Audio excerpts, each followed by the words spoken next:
6 years. We've been together for 8 years and 3 months and have lived together for 7 years.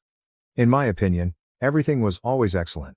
I felt like we were the ideal relationship. We both have decent careers, secure money, and purchased a home 5 years ago. In February 2022, I tragically lost my mother to a heart attack. The months that followed were extremely difficult for both myself and my wife, who was close to my mother. By harsh, I mean truly rough. We hardly went out twice throughout that time, spending most nights at home relaxing on the couch and watching TV. I wasn't happy, but I assumed we'd get through it. Then D-Day arrived 5 weeks ago. My wife went out drinking with 3 male coworkers, only 5 minutes away from our house. I was okay with it, thinking, cool, but I'm going to bed soon. Around 3:30 a.m., she arrived home with those 3 guys. I knew them all. She then informed me that she was going out with them to the city. I disliked it, but I couldn't stop her. Everything closes at 4 a.m., yet despite the 15-minute travel home, she didn't arrive until 5:30. That was when my suspicions began, despite the fact that I had never mistrusted her before. 4 weeks ago she departed for an entire Sunday, claiming she was going to a carnival with her mother. I didn't trust it but had no idea what to do. She even left without saying goodbye while I was showering. She arrived home later that day, weeping. My initial answer was, "Honey, come here. What happened? What's made you so upset?"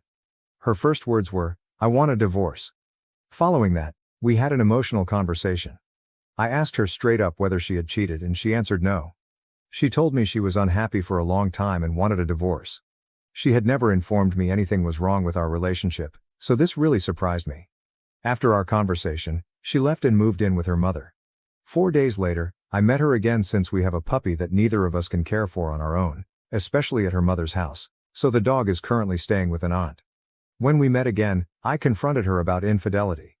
This time she admitted it.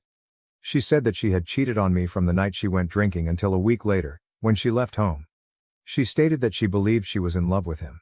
When I asked her what she liked best about him, she simply answered, "We have a good connection, a spark." That was it, I suppose. She also stated that she was experiencing a midlife crisis and was unsure about her life goals. In my perspective, she's going insane. She unexpectedly colored her hair purple and joined up for motorbike training. I attempted to reconcile with her during the first week or 2 of her departure, but she refused to budge. Every significant message I sent her was ignored. She did respond to light ones, but her responses were brief and arrogant. I really don't recognize my wife anymore. Her personality appeared to transform in just 1 week. She treats me as if I never existed in her life, as if I were a piece of junk. Is this a protective strategy to make things easier for her by pushing her issues into the future? Has she truly changed and feels this way now? How on earth is that possible? I mean, I get that falling in love is a fantastic experience, but what will happen to her after a few months when the honeymoon period with this guy is gone and she wakes up from it all? I've had a lot of conflicting sentiments. I resent her for cheating on me, and I'm incredibly disappointed. But I also see and understand that the foundation of our marriage has always been strong. 5 weeks have passed since D-Day. She still hasn't filed for divorce and neither have I. I'm not sure, but I believe she's still seeing the person she cheated on me with. To be honest, I am split between saving our marriage and ending it. Right now, I don't care if we get back together or divorce. I honestly do not know what to do. If I file for divorce now, I might regret it later for being too quick, but I also can't keep living in this state of limbo, still legally married, but she's already gone. Edit. For the first 4 days after she departed, I was unsure if she had cheated on me or not. Those were the toughest days because I felt so horrible and as if I had messed up everything. But as she admitted to cheating, those sentiments began to vanish. Even if I share responsibility for some aspects of our divorce, it is entirely her fault. She never showed me she was unhappy. She appeared pleased, as if she could have been an actress. She never mentioned being dissatisfied or what needed to change. To top it all off, she has cheated and continues to do so. This is finished. I no longer feel there is a way out of this. Also, I don't miss her right now. Sure, I miss who we were as a couple, but who is she now? Honestly, I almost feel sorry for the next guy whose heart she's bound to shatter. To be honest, I'm doing really well after my mother died. Of course, I had other issues at the time, but I was finally getting out of the funk and climbing back up.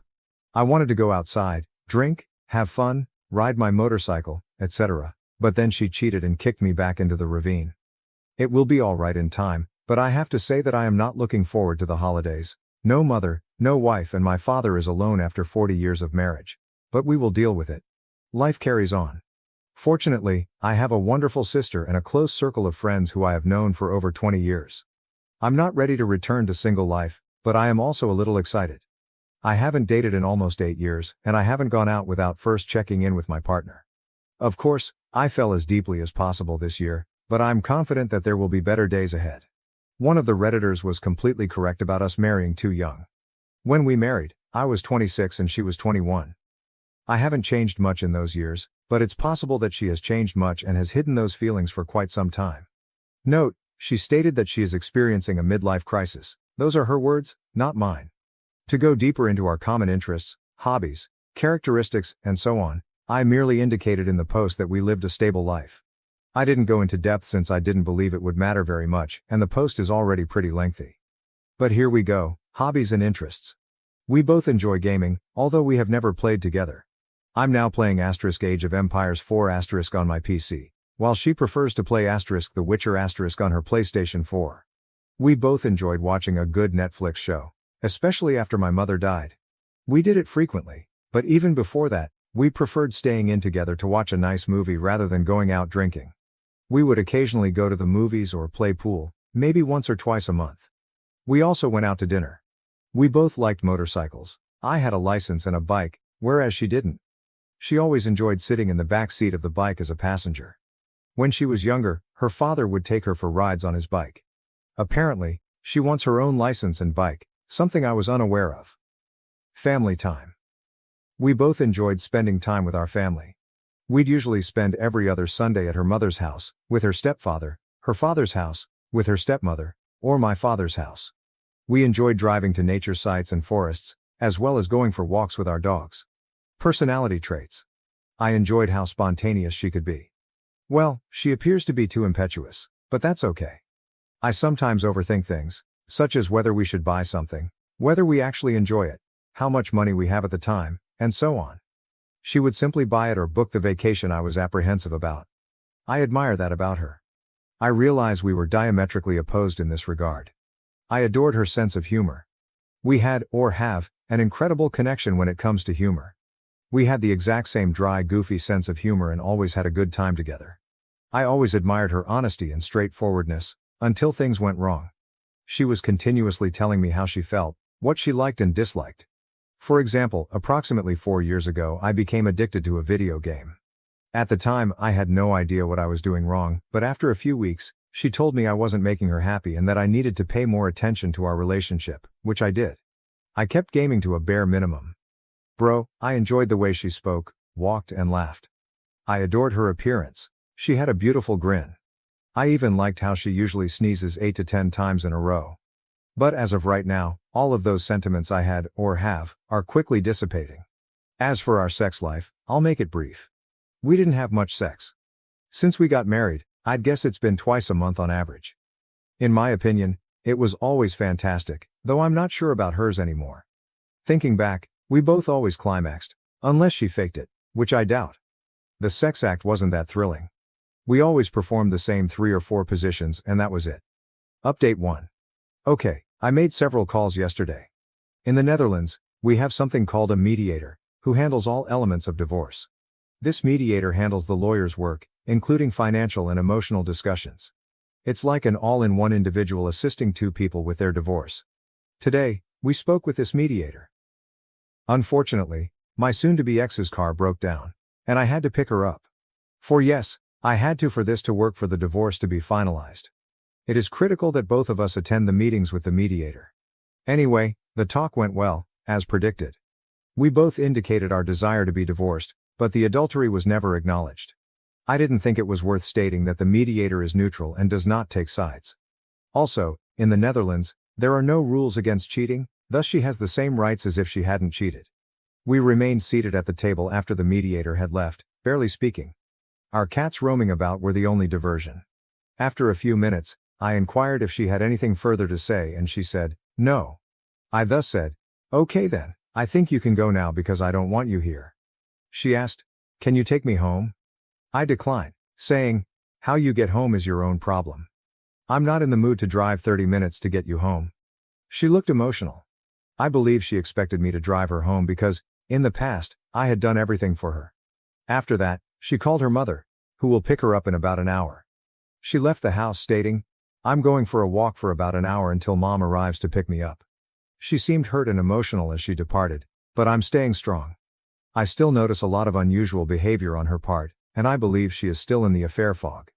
Despite everything, I still love her for who she was, but for the time being, I'm staying tough and treating her as if she meant nothing to me. Edit. As of right now, she means nothing to me. She is just no longer the woman I loved and remained faithful to. Query. I have a query that requires some context. For the past 11 years, I have worked as a driver for a transportation firm called Supertrans. I resigned that job 4 months ago and got a new one with another transportation firm.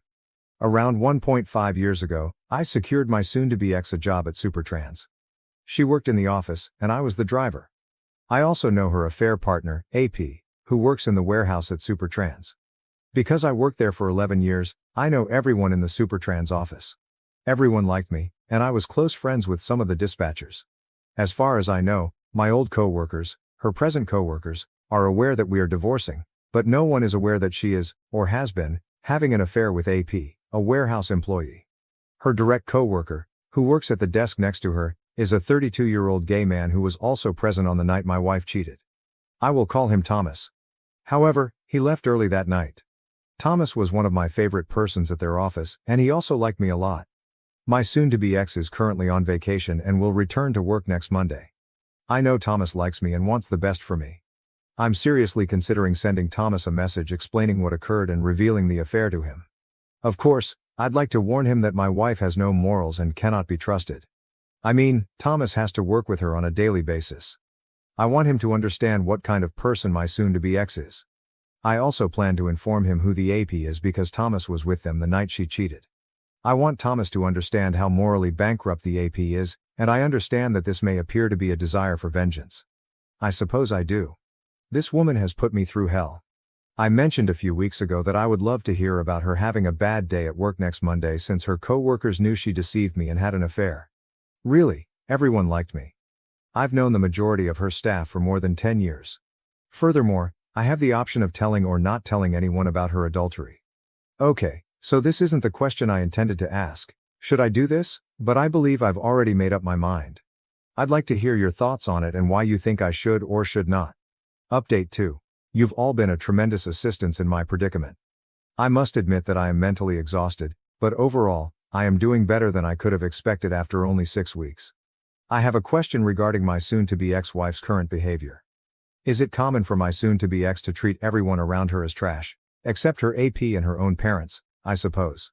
She is clearly treating me horribly, with no respect, as if I were the worst spouse ever. She claims she's been miserable for several years, which I think is pure nonsense. Anyway, I don't really care what she's doing to me anymore. She's wrecking her life, not mine, but it's having an impact on others as well. My father gave her the sweetest note he'd ever given. And she didn't even respond with a thank you, nothing. After my mother died in February of last year, my wife would often take my father to a nearby amusement park. They both have subscriptions to it, so they go very frequently. My father adored her, and I am witnessing him age by the hour, which saddens me deeply. My soon-to-be ex-wife does not even send a thank you note.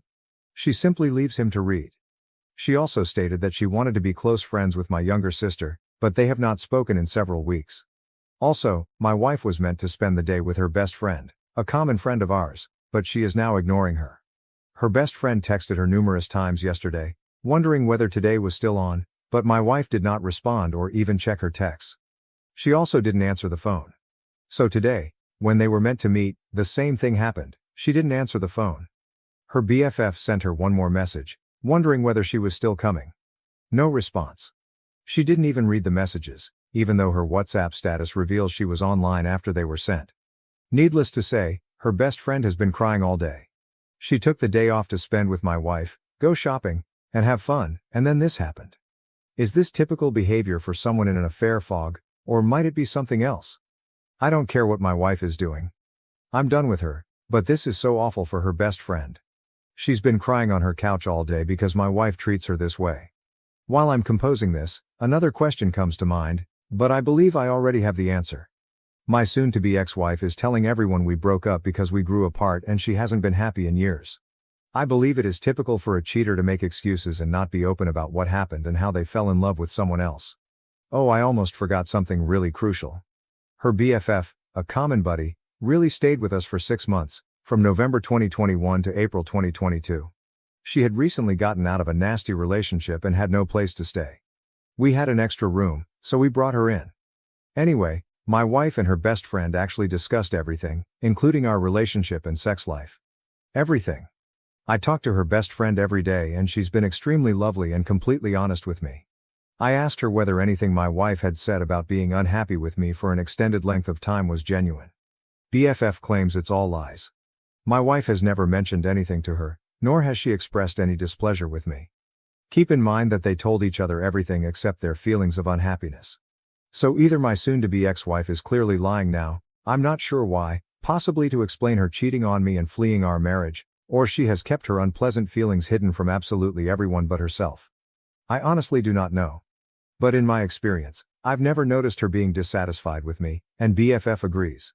Many thanks again, everyone. Your help has been invaluable, and I would not be where I am today without it. Edit, I honestly hope karma hits her hard, sooner rather than later. Also, when people ask me why we're getting divorced, I tell them the truth about her being a selfish cheater. Just yesterday, a female acquaintance shared my communications from my wife and her. The discussion went like this. Oh my God, honey, is it true you and your husband are separated? My wife said, yes, sadly, this is the truth. The companion inquired, oh my God, no, what happened? My wife responded, yeah, well, we just grew apart over the last few years and have different life goals. We chose to terminate it. Needless to say, I corrected this and told our friend the truth, that my wife cheated on me, pretended to be in love and abandoned me for another man. Everyone who learns the truth from me is shocked. By the way, no one, including myself, expected my wife to do this. Update 3. I plan to make a new post in a few weeks. For now, I'm fine. When I realized she was out there living her life without me, I began doing the same. I spoke with my soon-to-be ex-wife several times, and the conclusion seemed to be that she still loved me, but it wasn't fun anymore, which is not surprising given my mother's unexpected death in February. She claims to be in love with the AP, but without any strings attached. I never saw her being dissatisfied with me, and she even stated that she was unhappy with life in general.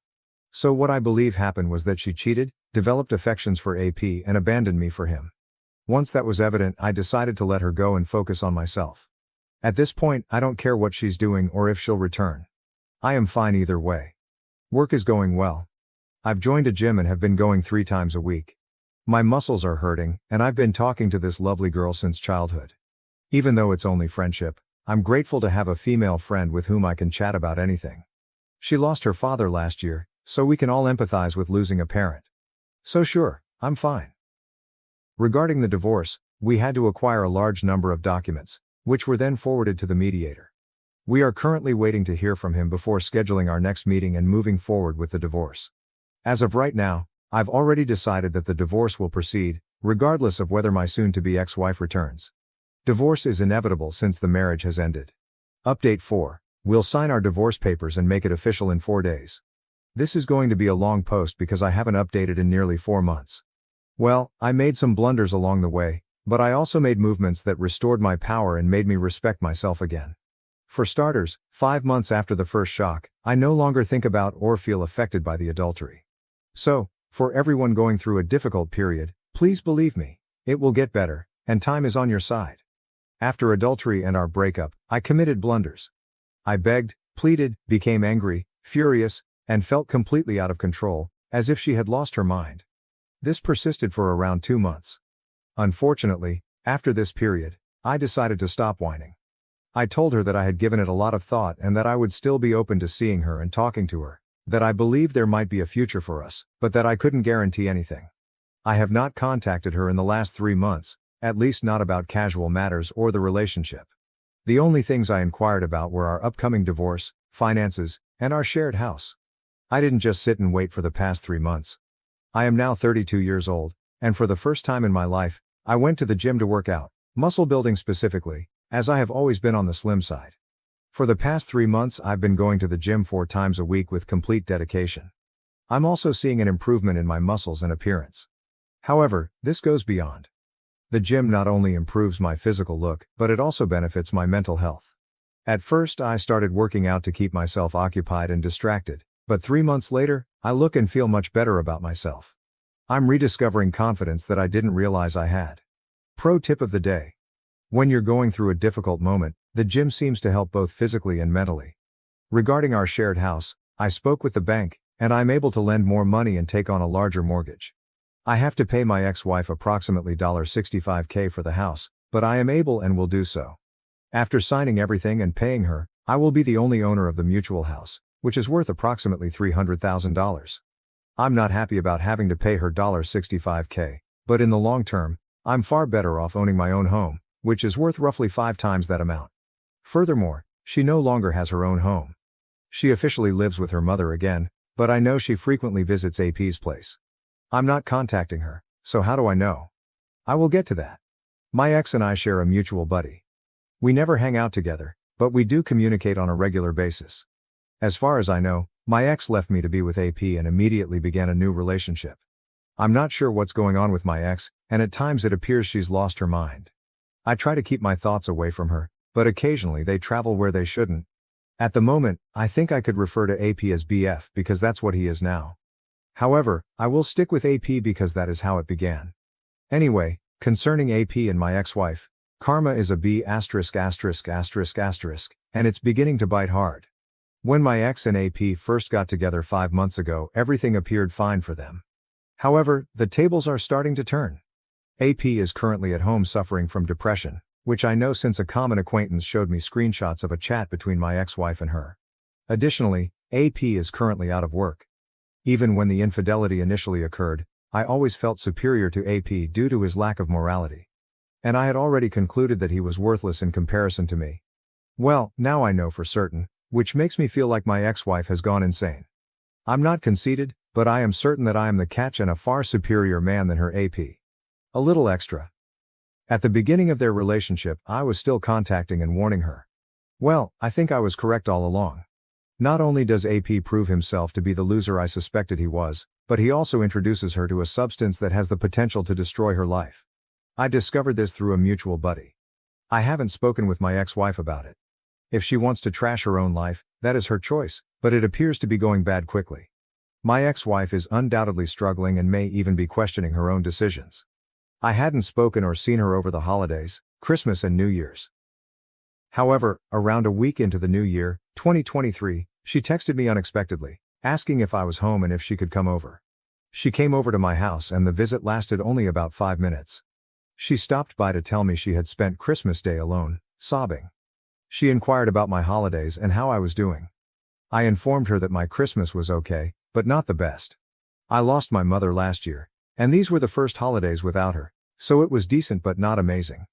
However, I told her I was doing well, which I am. So for me, this was strange. The only thing I can think about from this entire visit and why she would be concerned about how I'm doing is whether she has any regrets. Time will tell. I also chatted with my ex's mother. My ex-mother-in-law called after New Year's to wish me a happy new year and best wishes. I must admit that I did not expect the call, but it was great to hear from her because she had been a part of our family for the past 8 years. My mother-in-law told me that my ex-wife hasn't been doing so well lately. Apparently, she is quite sad and crying a lot since she is mourning her marriage. My ex even told her mother, "I wish it wouldn't have to be like this," implying that she is having second thoughts. However, only my ex has the ability to reach out and make a move, which I do not anticipate happening at this time. The only authority I truly have is to grant her the divorce she requested and then walk away from her life, which I did. I am separating myself from her life, divorcing her, and improving myself every day. I apologize for the lengthy message, but I believe this covers all I needed to say. We will sign the divorce papers 4 days from now. Even though I'm doing well, I'm still human, and I still mourn our marriage and my ex-wife on occasion. I'm sorry to see what's happened to her, but I'm also aware that it's beyond my control and not my concern. Let me conclude by thanking everyone in this community. Many thanks. Without your assistance, I would not be where I am today, both emotionally and physically. My mill threatened court if I didn't give custody of my daughter to my sister-in-law, accusing me of being an irresponsible parent. I, 35, am a single father to my 3-year-old daughter, Lily. My wife Sarah died 2 years ago from cancer. It was a sad loss for both me and Lily, but we've been working hard to move on and build a happy life together. My mother-in-law, Karen, 58F, recently approached me with a stunning request. She requested that I transfer custody of Lily to Sarah's younger sister, Emily, 30F, and her husband John, 32M. Karen reasoned that Lily required a proper family with a mother figure, and Emily and John were better qualified to raise her. This request caught me completely off guard. Lily is my daughter, and since Sarah died, I've done everything I can to provide her with a loving and secure environment. I've altered my work schedule to be more present, hired a part-time babysitter to assist when I'm at work, and ensured Lily has lots of playdates and activities to keep her engaged and happy. When I denied Karen's plea, saying that I had no intention of relinquishing custody of my own child, she became upset. She accused me of being selfish and not considering what was best for Lily. I attempted to remain cool and maintained that I was fully capable of raising my daughter, but Karen refused to listen. Karen threatened to take me to court, which inflamed the situation. She claimed to have evidence that I was an inadequate parent and that she would use it to obtain custody of Lily for Emily and John. Her threats astonished and wounded me, especially since I've always attempted to have a positive connection with Sarah's family for Lily's sake. I asked Karen what kind of evidence she allegedly possessed, but she declined to elaborate. She just kept saying that Lily would be better off with Emily and John, and that I was robbing her of the opportunity for a regular family life. I held firm and assured Karen that I would resist any attempts to take Lily away from me. I informed her that I was Lily's legal guardian and that her assertions were baseless. I also mentioned how uprooting Lily from her home and separating her from her father would be extremely difficult for her. Karen stormed out of my house, claiming that I would hear from her lawyer shortly. I was left feeling angry, hurt, and concerned about what would happen next. Since then, I've documented all of my interactions with Karen and kept meticulous records of Lily's care. I've also contacted a family lawyer to evaluate my choices and prepare for any possible legal battle. I'm convinced that keeping Lily with me is the right decision, but Karen's accusations and threats have unsettled me. I can't help but wonder if I'm selfish for not taking her suggestion more seriously. Emily has been battling with infertility owing to hormonal difficulties. She and John had been trying for a child for several years with no success. I sympathize with their position, but I don't think it justifies taking Lily from me. For Lily's sake, I tried to stick to our regular pattern during the next few days. I took her to the park, told her bedtime tales, and did my best to keep her away from the conflict with her grandmother. However, I couldn't stop feeling anxious, wondering when the other shoe might drop. A week after Karen's first visit, I received a formal letter from a lawyer representing her. The letter made a number of charges against me, including neglect and emotional abuse. I was accused of working too much and abandoning Lily with strangers, alluding to her nanny, who has been with us for over a year, who Lily adores. The letter also implied that I was emotionally unstable as a result of my sadness over Sarah's death and incapable of providing a supportive environment for Lily. Reading these claims felt like a punch in the stomach. Since Sarah's death, I have dedicated my entire life to ensuring Lily's happiness and well-being. My efforts were distorted and used against me, which was both infuriating and devastating. I immediately phoned my attorney and forwarded the letter to her. She informed me that the allegations were unfounded and that we had a good case to keep custody. She suggested I get character references from Lily's pediatrician, preschool instructors, and other family members who could attest to my parenting skills. As I started reaching out to people for recommendations, I was overwhelmed by the response. Lily's teachers applauded her development and social abilities, pointing out how well-adjusted she appeared despite the loss of her mother. Our pediatrician praised Lily's health and my parenting skills. Even Sarah's relatives and aunts expressed their support, stating that they disagreed with Karen's behavior. Despite the outpouring of sympathy, I couldn't shake the sense of betrayal. Karen has been a part of our lives since Lily's birth. She had helped us during Sarah's illness and after her death. I'd always assumed we had a decent connection, even if it was occasionally strained by our shared sadness. It felt like she was tearing away what was left of our family. I tried to grasp Karen's point of view. Perhaps she truly believed that Lily would be better off with Emily and John. Perhaps she was dealing with her own grief and wanted to keep a bit of Sarah close by raising Lily with her other daughter. But no matter how I looked at it, I couldn't rationalize her conduct or the harsh charges she leveled against me. Update 1. Emily and John arrived unannounced at my home yesterday. I was astonished to see them, especially after Emily's previous conversation, in which she apologized for her mother's actions. Lily was napping, so I welcomed them in for a peaceful conversation. Emily began the conversation by stating that they thought it would be best for Lily to live with them. John nodded, appearing uncomfortable but supportive of his wife. I listened patiently and tried to remain cool. When Emily had done, I gently but firmly voiced my position. I explained that while I appreciated their concern, Lily was my kid, and I had no intention of giving up custody. I highlighted Lily's happiness and well-being, and that uprooting her would be terrible. Emily's conduct abruptly changed. Her expression hardened as she accused me of being selfish. She claimed I was damaging Lily's life by denying her motherly care. I was shocked. Emily then accused me of preparing to marry another woman and make her Lily's stepmother, which startled me. This was totally bogus. I hadn't considered dating since Sarah's death, let alone remarry. Emily became even more upset after I denied this. In a bizarre moment, Emily accused me of never actually loving Sarah or Lily.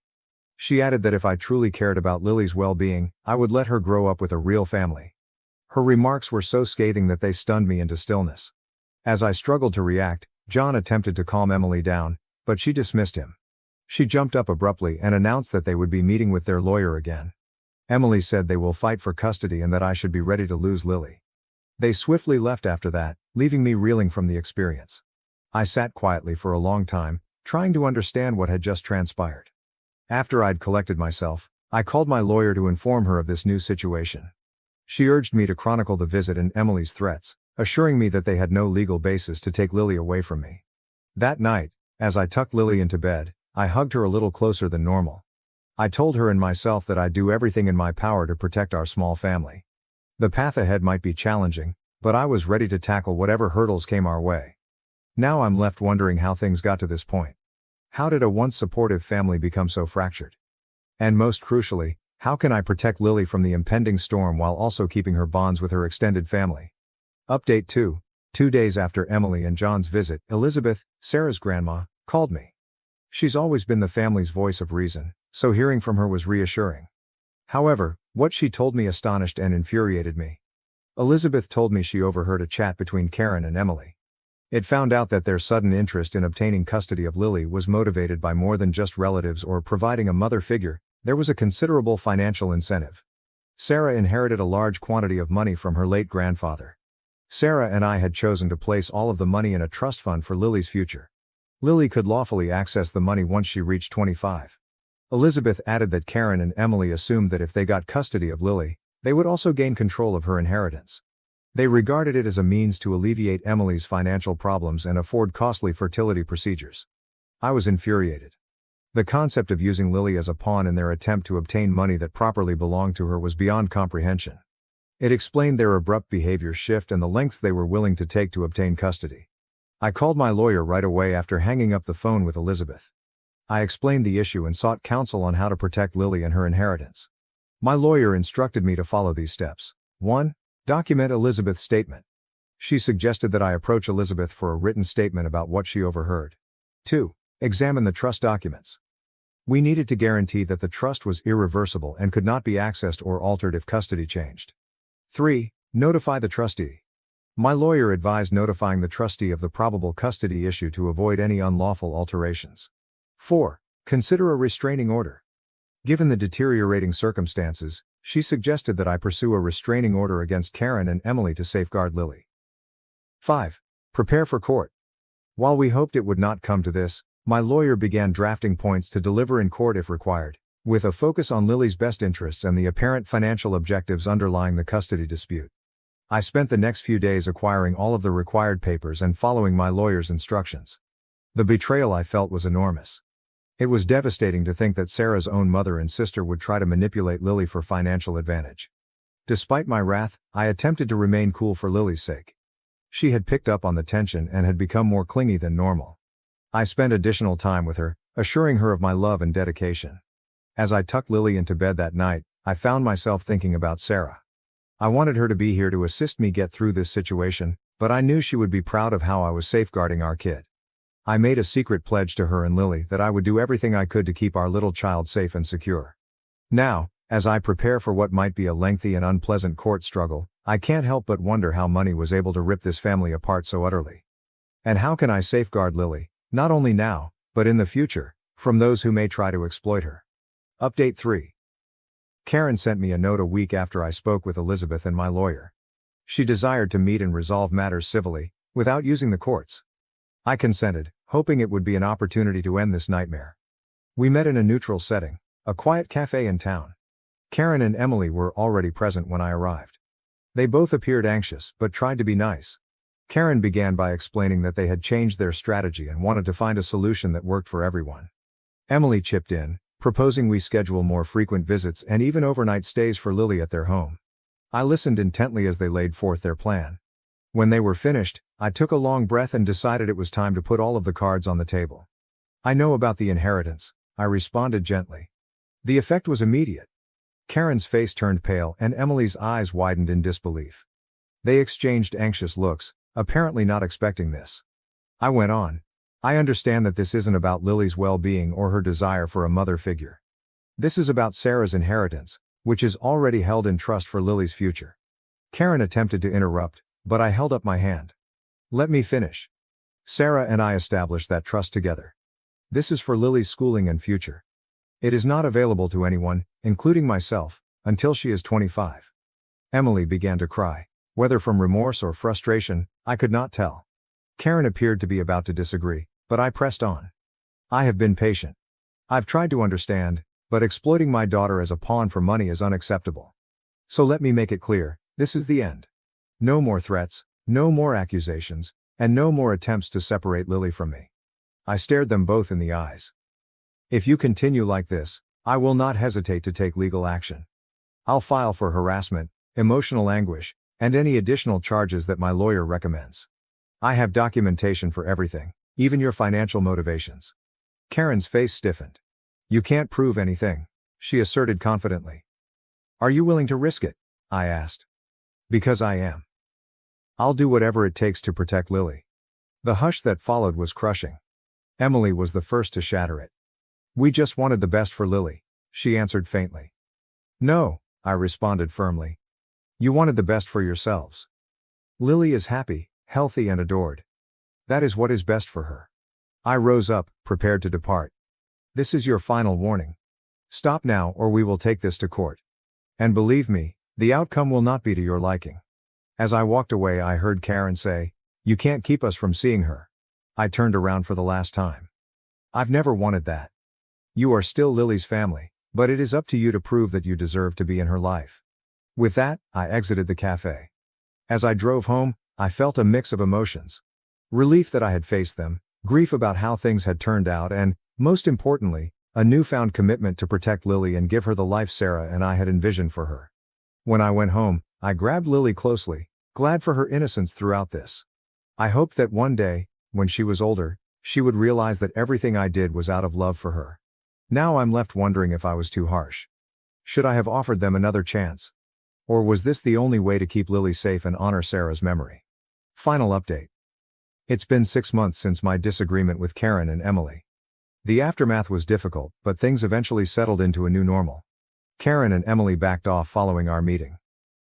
They formally apologized, admitting their mistakes and expressed regret for their acts. Although I appreciated this step, I remained wary. We've gradually restored some type of a relationship, mostly for Lily's benefit. They now have supervised visits once a month. It isn't ideal, but it's a beginning. Lily is prospering. She's happy, lively, and becoming more like Sarah every day. We talk about her mother frequently, keeping her memories alive. I created a support group for single parents who have lost their relationships. It has been healing to connect with those who understand my journey. I'm taking it one day at a time. The experience has made me more protective of Lily while also increasing my appreciation for our life together. I'm grateful for the encouragement I received and the courage I discovered to stand up for what's right. Lily's future is safe, and that is what really matters. Cousin falsely accused me of sexual assault, family cut me off. Now she's dying, admitted the truth, but they still want me to stay silent. Let's call her Jade, my cousin, wrongfully accused me of sexual assault, when I was 18. Sadly, my family thought her narrative true. 4 years older than me, Jade and I were close growing up but finally we drifted away. She is the daughter of my uncle, who was a single father, younger brother of Mom.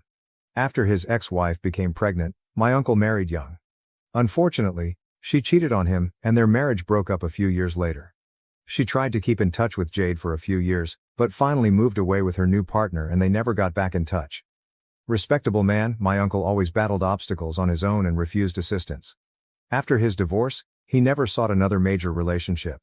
He devoted his life to parenting Jade. He even built a college fund for Jade, but after she turned 18 he told her that although he had done all in his ability to help her, she was now on her own financially as he had to consider his retirement. Although Jade disagreed, I thought that was reasonable. If she wanted to keep on her studies, she should pay for them herself. Many arguments between her and her father resulted from her believing he should support her studies for as long as she desired. Jade thus visited my family a lot of times. She would come over to rant to my mom following every disagreement with her father. Although I personally felt my uncle was reasonable, I kept my thoughts to myself as Jade would visit to speak with my mother and not me. As she usually did, Jade came up to our house one day without warning. I was the only one in the house. My parents were away. Expecting her to go, I'd told Jade that my mother decided to stay in the living room since she needed some time away from her father following another dispute. To be honest, I wasn't interested in hearing it again as she used to vent quite loudly to my mother and I had heard enough about her battles with her father. Jade began venting to me since my mother was not here. Though I had rather different ideas on the topic, I could see she expected me to be as empathetic as my mother. I cut her off when she once more started grumbling about her father. Although my mother might have agreed with her points of view, I felt my uncle was acting rather sensibly. He had spent his whole life raising her to be a competent and capable independent lady, I told her. Now it was her chance to show him right. If she truly wanted to pursue a master's degree or perhaps a doctorate, she would have to do what everyone else does and pay for it herself. She majored in STEM, hence I knew that whatever job she finally landed would be sufficient to cover her expenses. She had just to at least try. She insisted though, that she couldn't work and study at the same time and that she would find it too much to manage. I advised her maybe she should give up on further study if she already decided it was difficult for her to work while she was still in school. It was unjust to demand her father keep paying for everything, especially after he had already done so much for her, and she was treating him like the villain instead of being appreciative, I said. She quite obviously hadn't anticipated that reality check. She started screaming at me and calling me a vile human being as soon as I said all of this. She said I was a pampered brat who didn't deserve the support I received, hence I would never be able to relate what she was experiencing. Though I stayed quiet, to be honest I felt she was more of a pampered brat than I was. She screamed at me for a few minutes then fled the house sobbing. I avoided her since, as I mentioned, I had no interest in hearing her grievances over and over again. The sequence of events surprised me as well. My whole life collapsed the next day when she accused me of SA. One accusation turned everything around.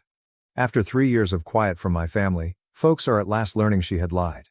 My parents woke me early the day after Jade and I argued, stating that my uncle and Jade were here to visit me, and it was reportedly rather vital. I had no idea what was going on, but when I got downstairs Jade started shouting, accusing me of SA the night before and acting as though she was breaking down. My parents were equally startled, and my uncle seemed really worried. Jade was acting as though she were not even in a state fit for communication. Most of the speaking came from my uncle. He said that following her confrontation with him, Jade had been inconsolable when she had returned home the day before. She eventually informed him I had lured her in and carried out the conduct she was now accusing me of when my parents were not home. Not even my uncle could look at me, and my parents avoided eye contact as well. None listened when I tried to object and assert my innocence. It was appalling. People already treated me like a criminal even though I had done nothing. My parents begged my uncle for pardon right in front of me, asking him not to publicly disclose the allegation or report me. They claimed they will do all necessary to resolve the matter. Whether I cried out or not, my uncle and dad totally turned away from me. It was so annoying that I grabbed a vase and tossed it against the wall in an attempt to get their eye. That backfired regrettably. My dad lost his cool, grabbed my arm, and hauled me to my room, closing me within. There was no way I could let Jade get away with this, hence I kept hammering against the door until my hands and arms started hurting. Telling such a big lie may have destroyed my reputation. Sadly, my dad allowed me out of the room only when my uncle and Jade left. I started crying right away as he opened the door and tried to explain to them he hadn't done anything, but they informed me they had seen security footage from the cameras outside our house. Jade had come over the previous evening, they noted, and had left the house crying a few minutes later. They decided to trust her based on her tear-filled fleeing. They told me they were embarrassed of the kind of son Jade had produced and that she had no reason to lie about what had transpired. While my mother was crying and unable to even talk, my dad assured me that, with great persuasion, they had persuaded my uncle and Jade not to file lawsuits. They were obliged to pledge something in return though. To spare her from seeing me and revisiting the horrific event, Jade and my uncle insisted that I be taken far away. After much debate, my dad decided to send me to live with my great uncle somewhere far from the family. With his bad attitude and anger problems, this great uncle was the least liked family member. Though he said it was the only fix, my dad knew I hated him. Not only was I being sent away, but they also told Jade that to keep things quiet, they were going to take my college fund and give it to her. I tried to complain, but there was no communication with them. Finally, I gave up as I no longer saw the need. Not even my own folks trusted me. Since her own father would never accept financial help from anyone, including his own family, I understood that Jade had most likely accused me unjustly only to control my parents and extract money out of them. After that episode, a few days later I was ready to go and packed. Neither my parents bothered to say goodbye or give me a hug. They kept me under house arrest by posing as I wasn't even at home for the following few days. My phone was taken away and I was not let said farewell to any of my friends. They cautioned me that they would destroy my life personally should I fail to get off the grid and vanish from everyone's lives. A falsehood Jade had uttered drove me to distance from everything I knew and cut relationships with everyone from my past. My great uncle showed in a few days following that to pick me up, and I was sent off to live with him in what felt like an exile. Not one person from my past has contacted me since then, not even my friends or family. I had to totally start again in my life. It was quite challenging to fit in with my great uncle when I initially moved in. Throughout the day he taunted me nonstop even though he had no idea why I had been sent out. Though he had no idea why I had been sent out, he would harass me nonstop during the day. He would hold it against me and tease me about it based just on my being kicked out. I had to walk on eggshells around him as he had a bad attitude and rage problems, as I've noted.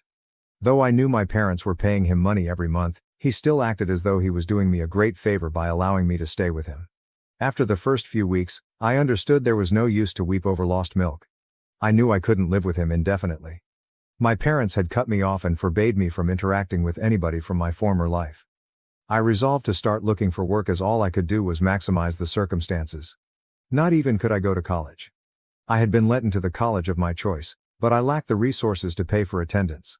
Following several weeks of moping about and a few interviews, I at last landed a job as a warehouse worker. Although the work paid little and was physically demanding, at least with my first pay I could leave the house owned by my great uncle. I had the good fortune to have a few colleagues around my age who were likewise having financial difficulties. The three of us decided to chip in and share an apartment and grew close friends. I knew my great uncle would consider it a good riddance, so I didn't even bother telling him when I moved out of his house. Never heard from any of my family members once I moved out. I have been living with the same folks I found my first apartment with for the past 3 years. Every one of us has been quite fortunate.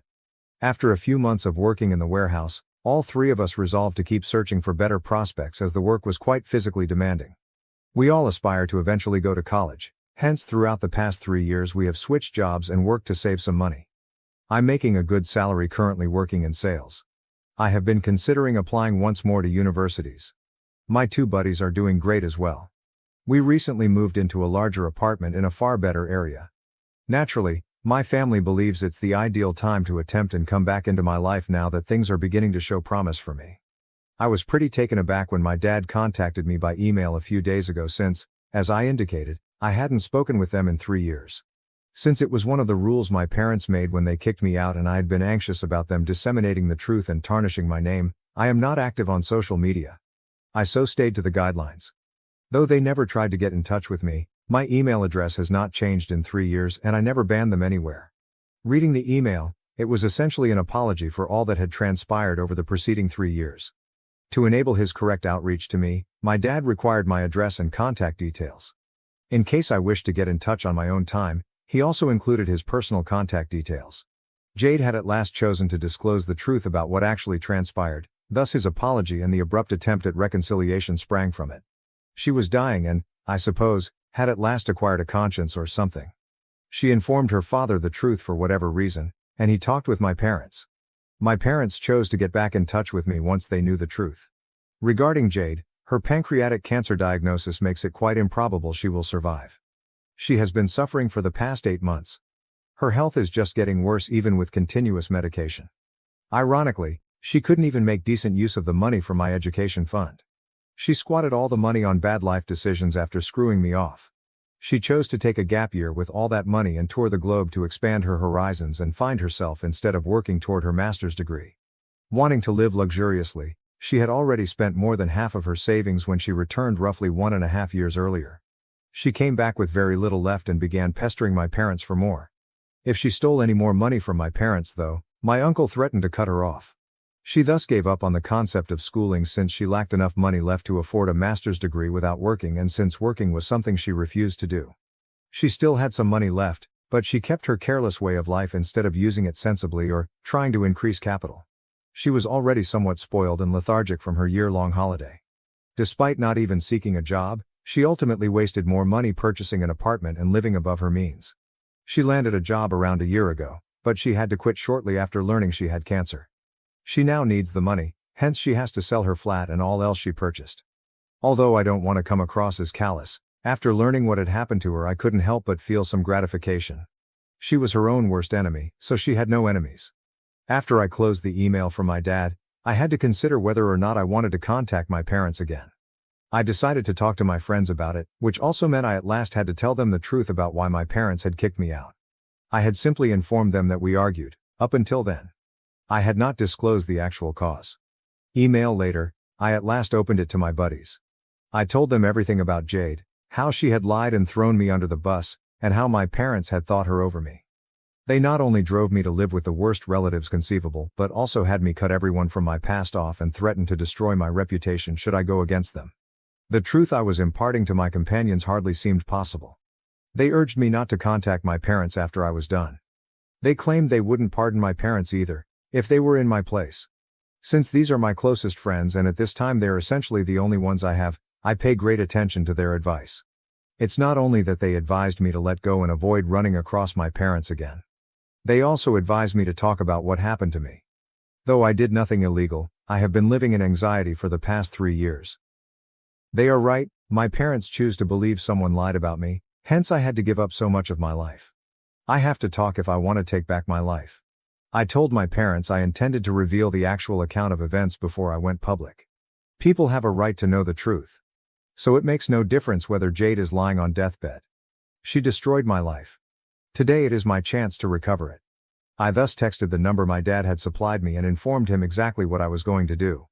The screenshots of the email my dad sent me already proved Jade had been lying. I could thus post the truth on social media immediately. Forget about just blogging, I may at last have social media once more. Though I suppose he misinterpreted the circumstances, I wasn't asking my dad for approval.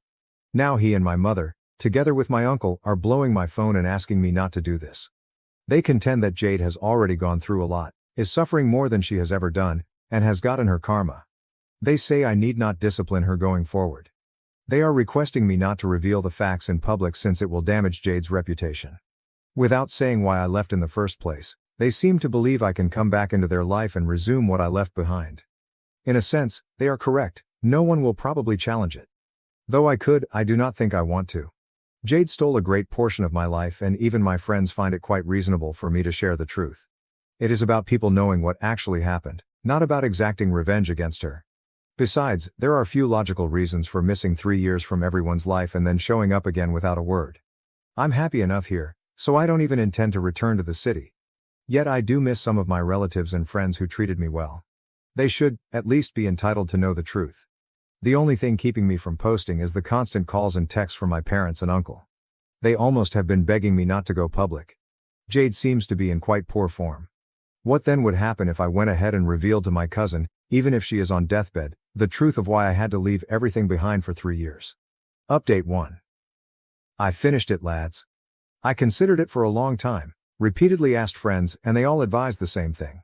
Though I hadn't done anything, Jade and her family had taken away 3 years of my life that I could have spent properly, and I had to live in fear because of them. Whether or not Jade is in condition, it would be quite legitimate for me to exact retribution. Many of the responses on this reflected the same viewpoint. Ultimately, it was my choice at the finish. Knowing most people would support me helped me to feel much better. My first post was a week ago, and last night I finally posted a narrative of everything that has transpired in my life together with an explanation for my 3-year absence from the net. Friends, relatives, everyone who knew me, have contracted out to let me know they are here for me and have sorely missed me. I trust them as I had several communications from folks over the first few months after I vanished. Apparently, my parents advised everyone not to search for me after that, saying I wanted to be left alone since I had gone through something horrific and needed time and space to recover. People thus stopped trying to get in after the first few months, believing they were honoring my choices. My friends informed me they had repeatedly asked my parents where I was, but my parents never told them, so they couldn't get in touch with me. Even many of my family claimed to have waited patiently for me to come back. Seeing how ready everyone was to welcome me back and how none had forgotten me made me somewhat cry. Most importantly, people have claimed that they always regarded Jade to be shady. Nonetheless, what she did was low, even by her standards. My mom and uncle haven't said anything thus far. I hope they stay out of it, as I truly don't want to talk to them. Regarding myself, having all of this off my mind makes me feel a lot more free. Speaking up about what happened was wise. I have no regrets about anything. Update 2. I posted it some few days ago, and yesterday my folks got in touch with me. Having only asked one thing, that I let sleeping dogs lie, they informed me they were quite let down in me. They wanted me to come up with a reason for my 3-year absence, but not tell everyone the truth about what happened, since they think Jade deserves peace and quiet in her present state. After my post, apparently, Jade has lost almost all of her friends, and even family members are no longer eager to talk to her. They seem to be blaming me. It's startling that they still provide more concern for what Jade is going through than for their own son's experiences. I told them I no longer bothered about their displeasure. An apology will never be sufficient. They let me down on several levels, and today they have no right to demand anything from me. I could say the same thing about myself if they believe Jade should have peace and quiet only because she is cancer-ridden. I was just 18 when they booted me out and forced me to live with my nasty great uncle. They showed no pity or forgiveness for me. I at least am speaking the truth. Jade lies, and she got away for 3 years. I'm going to take back my life now, and I'm not going to let anyone attempt and cause me shame about it. I advise them not to get in touch with me ever again, and that their only cause of disappointment should be themselves. Then I finally blocked them. Something I should have done long ago, but I was confused and afraid. Speaking up about what has occurred to me, though, has helped me to find closure, and today I am not under pressure to deal with my parents.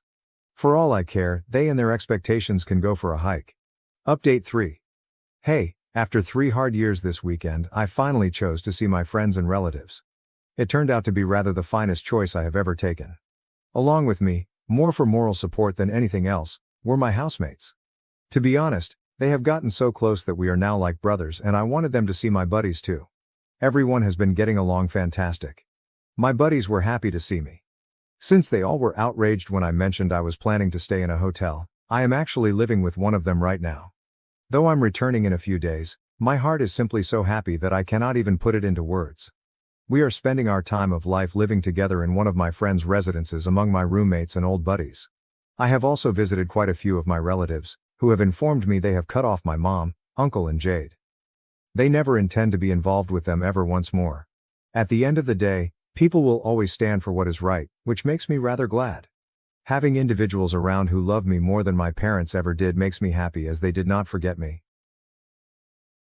My wife overreacts to our daughter's minor injuries, causing strain in our parenting and increasing tension within the family. My 28F wife, 26F Sophia, takes every scratch our daughters, 7 and 5, get extremely seriously. Every bruise, every scraped knee, every cut is an emergency to her. And because they're emergencies to her, they become emergencies to the girls. Not only does this mean it's hard to tell when an injury is actually dangerous, did she twist her ankle, or break it? Is her arm bruised, or fractured? But the kids are responding badly to any hurt they feel now. At the mere sight of blood, the 7 starts wailing like she's been stabbed. Even worse, her sister has started intentionally banging her arm into things or falling on concrete if she thinks she's not getting enough attention. Last week my wife took the oldest one to urgent care because she got a canker sore, and Sophia was convinced it was something more sinister. While she was gone, I had the younger one, who was upset that Sophia had spent so long on her sister and had now taken her to the doctor to get special attention. So she threw herself on the tile floor in front of me and started screaming and holding the wrist she hadn't actually twisted. I'm so tired of all of this, I just let her scream. When I didn't give her the attention she wanted, her screaming in pain turned into sobbing because I wasn't cuddling her and kissing her better and promising her cookies and a late bedtime. I told her I'd be in the den with the cats when she felt like joining us. I felt like a bitch for letting her cry herself out, but she's never going to learn to walk off scooter falls or getting hit with dodgeballs at this rate, and she can't be rewarded for this kind of behavior. It's just not healthy. Eventually she ran out of tears and came to sit with us, and I let her have a watered-down soda. Well, when Sophia got back with the older kid, who now had the same numbing gel we already had in the cabinet and $200 urgent care bill. Our younger daughter told her what happened and now she's furious at me for ignoring something that could have been serious. I told her she's the one making mountains out of molehills and feeding into the actual dangerous behavior. We've been fighting about it all week and the kids have only been acting up more as a result. I'm so tired of this. Maybe my appendix will burst and I can spend a few nights in the hospital away from this insanity. Relevant comments. OP on if her wife had PPD when she got pregnant and gave birth. Did her wife have any medical trauma? OP. No and no. Both of them were adopted, and to the best of my knowledge she's never had negative doctor experiences. If she had, it wouldn't make sense to keep dragging the girls in for scratch knees. She's absolutely setting them up for failure, she just refuses to see that. If someone here can convince her to see a therapist, or an ounce of reason related to this specific situation, then they're miracle workers. She's great in almost every other aspect, I love her, but the constant coddling and panicking is getting ridiculous. Did OP and her wife have infertility problems? OP, no, as far as I know both of us were perfectly healthy reproductively speaking. All pregnancy is dangerous and IVFs usually result in multiples, increasing the risks or forcing termination of it doesn't take right. And they're ridiculously expensive, a lot of places aren't exactly trustworthy when it comes to ensuring the health of sperm donors, etc. There wasn't a chance in hell I was ever carrying children, so that was out. She never fought to carry them. When we decided we wanted kids and we were in a place that it was feasible, we looking for agencies and found our girls. OP on the relationship her wife has with their daughters and if she's overprotective. OP, we've had long talks that always dissolve into arguments over the subject before. As I understand it, she really sees nothing wrong with what she's doing. She wants to make the girls feel like they'll be seen and taken care of, but she's going too far. She does spend time with them regularly. She has an office job and has them alone from 6 p.m. onwards on days when I work, Thursday, Friday, Saturday. And she doesn't work on weekends at all. But yes, the younger one has definitely learned that making it look like she's hurt herself, or actually hurting herself, however minor, is a surefire way of getting Madre's attention. Not sure I helped last week. I don't want her thinking mama doesn't care, but I just could not bring myself to reward her pretending to be hurt. That's an interesting idea, it might help the girls, although I don't see it changing Sophia's behavior much. Update. Wow, my first post got more popular than I was expecting. Not a full update, but a few people were curious, so I thought I'd throw this out there with some of this week's developments and some clarifications. This sub only allows 2 updates, so the next one, if I end up publishing it, probably won't be anytime soon. TLDR, my 28F wife, 26F, has been making our daughter's injuries worse by treating all of them like an emergency. This has led to the older one, 7, to genuinely believe that every injury could be fatal, and the younger one, 5, to realize that if she's hurt she gets special things like cookies, candy, extended bedtimes, movies, etc. And is the main source of conflict in our marriage. Clarifications. 1. This is not Munchausen by proxy. Y'all have got to lay off the Hulu docuseries and stop trying to diagnose strangers with serious and sinister medical issues based on one post written by their annoyed spouse. My wife does not hurt them. She is not poisoning them, or looking for drugs to feed them, or posting all over social media about how great she is and how lucky the girls are, etc., etc., etc., or trying to scam people out of money or a Habitat for Humanity house. Sophia is not worrying for the attention of it. She is trying to ensure that they don't feel ignored and neglected, to the point that she takes everything that they say seriously, but she's gone too far and it is now backfiring. The few people who pointed out that the younger's behavior of faking injuries or actually giving herself a bruise could develop into something more serious are correct, however, which is a concern that I also have. 2. Attention. The girls get attention. They get plenty of attention from both of us. They are not being neglected to the point that they need to injure themselves as a cry for help. For one thing, my older daughter doesn't do that. She is just genuinely convinced that bruises could be internal bleeding and any bump on the head could be a concussion. Which means that I'm going to have to give her the period talk pretty soon, or she's going to think she's dying if she starts early. For another thing, the younger one tends to only do it when she thinks her sister is getting something she wants, or we said no earlier in the day. They get attention, but they get special attention when they're sick or hurt. Someone in the comments last time, don't remember the name, suggested flipping it to discourage the younger girl's behavior, by essentially taking away fun things and forcing them to rest when they're sick or hurt. A few other people suggest pain charts of some variety, or first aid classes. Those might help with the older one and Sophia herself. That was probably the most viable advice I got, however well-meaning and true a lot of other stuff was. 3. Therapy right now is not an option. You can suggest it all you want, I can and have suggested all I want, but as of right now it will not be happening anytime soon.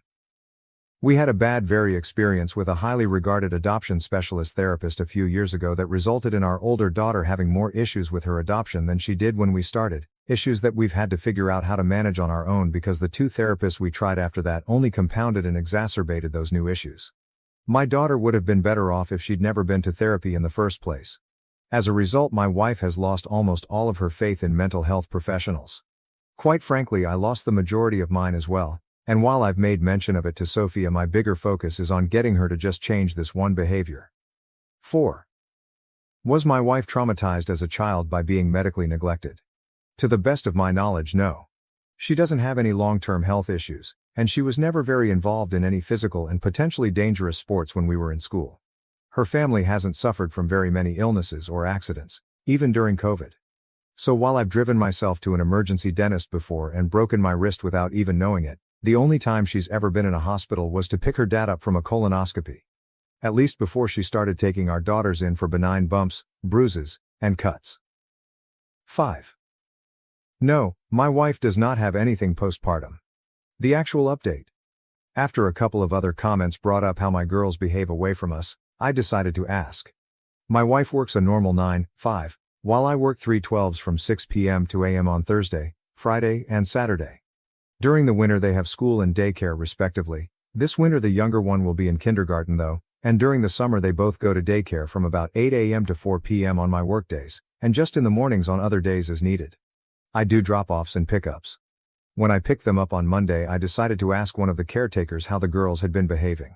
She told me they were fine. They bickered sometimes, but there was nothing unusual going on. I asked what happens when they get hurt or feel sick during the day, how they handle it, etc. I didn't tell them about my wife. I didn't want to be telling tales out of, or at, school. I think she might have thought I was looking for help, which I was technically, because she told me that as soon as a kid falls down, or takes a ball to the face or anything else, they start the whole interaction by telling them you're okay, and assessing the damage calmly as they approach. Even if the kid is bleeding, they don't react. They say something like, "Wow, that looked kind of scary. I bet it surprised you. Let's see your arm/leg/whatever." She basically wrote me a script.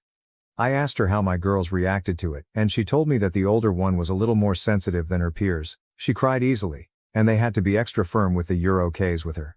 The younger one she saw a little less. She's in a different age bracket. She only just turned 5, so she's still technically in the pre-K group. But she'd never heard anything about her. I asked what exactly they do if a kid is bleeding or bruised. For bruises, they can sit with a little ice pack for 15 minutes before they need to come back to the ground, unless it's actually serious. And for cuts, they get it washed and a band-aid. So nothing exciting as far as I could tell. The fact that we haven't been called into the school to pick up our totally terribly injured 5-year-old before tells me that she knows she won't get Madre's special treatment at the school, and since I will be the one picking her up if they think she's too sick or something, there's really no point in kicking up too much of a fuss unless she just wants to hold something cold for a few minutes. Neither of the girls have been hurt or sick this week. We stopped arguing, because I frankly do not have the energy to do so constantly. I'll look into the pain chart and first aid classes and bring up boring damage mitigation soon, once we've both had time to calm down. Additional information from OP, I'm going to put this here, since apparently it needs to be said. I am aware that saying it's okay or you're okay the way the daycare workers do is a good idea. This is what I have been trying to implement for a long time. Even if a child is genuinely hurt, adults need to remain calm to keep the child calm. If an adult is upset, then the already upset kid will become more upset, and if that kid isn't upset, then they will be when they see their parents freaking out. I am not looking for excitement. I genuinely have no idea how you read my post and got that impression. None. If I'm playing checkers, you've started a game of chess. I am trying to end the excitement. When I said nothing exciting in my post, it was not because I don't want to implement something boring, it's because I do. I very much want my kids being hurt to stop being exciting or rewarding. That is the entire point of everything here. Of a week of arguing, of every other argument before this one. There was no one working up my older daughter. The younger one wasn't getting rewarded. If anything, being hurt at daycare got her essentially a timeout with an ice pack, or rubbing alcohol and a pat on the back. That is a good thing. That is what I want. OP on communicating with her wife about their daughters on how to react if they got hurt. OP, I've talked with her a lot about it.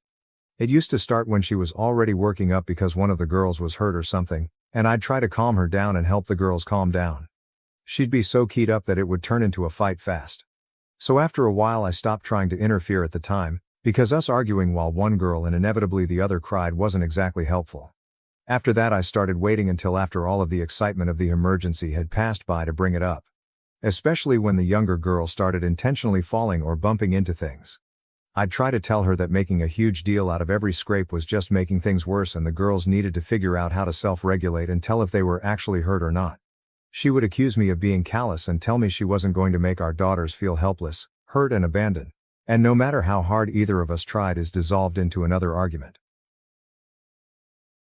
Mother-in-law ruined my wedding. By spiking my drink, then tried to buy my forgiveness with $5K, now we're left to navigate the fallout. My mother-in-law secretly spiked my drink at my wedding, causing me to faint and ruin the reception. Now she's trying to buy my forgiveness with $5,000 because my husband has made his decision.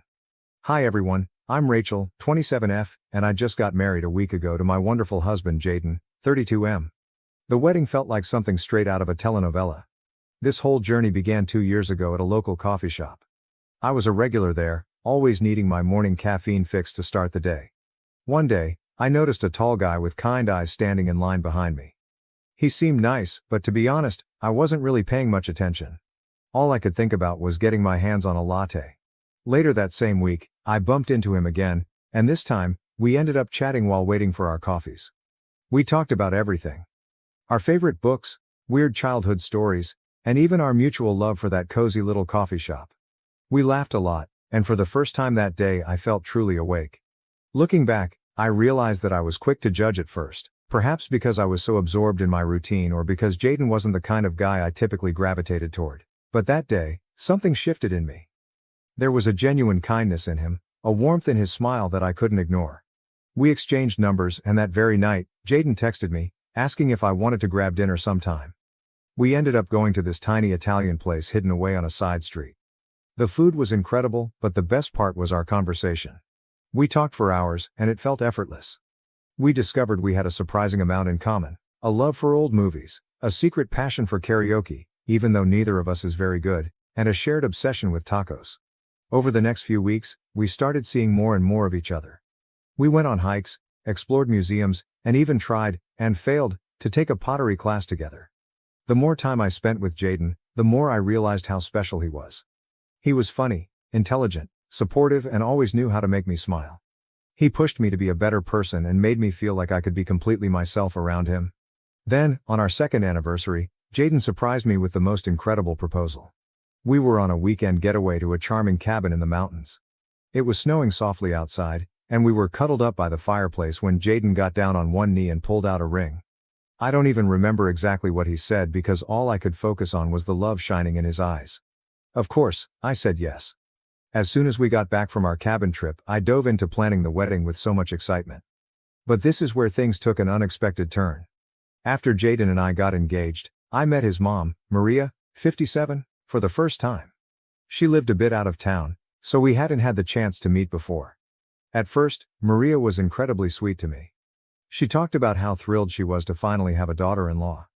Jaden was her only child, and she mentioned that she had always wanted more children, so having me join the family felt like a big deal to her, almost like gaining another child. She even hugged me warmly and said she couldn't wait to get to know me better. However, things began to change rather quickly. That weekend, Maria came to stay with us to help with some wedding planning and to spend more time together. Initially, I was thrilled, thinking we'd bond and grow closer. But as the weekend progressed, her attitude shifted in a way that made me uncomfortable. The first passive-aggressive remark came during breakfast on Saturday morning. I had made a batch of my favorite pancakes, and while Jaden was outside enjoying his coffee, Maria looked at me with a smile and said, "Oh, I guess you don't worry too much about carbs, huh?" I laughed it off at the moment, assuming it was just a casual comment, but it stung a bit. Later that day, as we were flipping through some wedding dress magazines, Maria pointed at a model and remarked, "This dress is stunning, but it's meant for someone with a very specific figure. Not everyone can pull it off." She glanced at me as she said it, and it felt like a subtle dig, suggesting she didn't think I could wear something like that. I just nodded and tried to brush it off, but the comment lingered, making me feel self-conscious. The remarks kept coming. When we were out shopping for some decorations, she casually mentioned, "You know, my friend's daughter lost 20 pounds for her wedding. She looked so stunning. Have you thought about doing something like that?" I was taken aback and didn't really know how to respond. I mumbled something about being content with my body as it is, but it left me feeling judged, as if she thought I should be trying to lose weight for the wedding. The next morning, while she was looking through my kitchen cupboards, she commented, "Oh, you have a lot of snacks here. I'd try to keep my house a bit more on the healthy side. You don't want to gain weight before the wedding, do you?" I couldn't believe she was still harping on about my weight, and it was beginning to really hurt my feelings. It felt like she was picking on me, even though she always had a smile on her face and spoke in a seemingly kind tone. What struck me as odd was that Maria never made those comments in front of Jaden. It was as if she had a switch she could flip on and off. When Jaden was around, she was all smiles and sweet words, but the moment he stepped out or was in another room, she'd start making those passive-aggressive remarks. I felt like I was living in two different worlds, one where I was accepted and loved, and another where I was constantly judged and criticized. Initially, I didn't think it was necessary to bring this issue up with Jaden. After all, it was his mom, and I didn't want to create any tension between us, especially since we had just gotten engaged and were in such a blissful place. I kept telling myself that it was just a minor inconvenience, something I could handle. Besides, I'm not exactly thin. I have curves, and I'm proud of my body. I've worked hard to feel confident in my own skin. Maria's remarks were more annoying than anything else. It felt like she was trying to undermine my confidence, but I was determined not to let her get to me. However, Maria started coming over more frequently. It felt like she was around every weekend, and it was beginning to drive me a little crazy. I worked from Monday to Friday and only had the weekends to focus on wedding planning.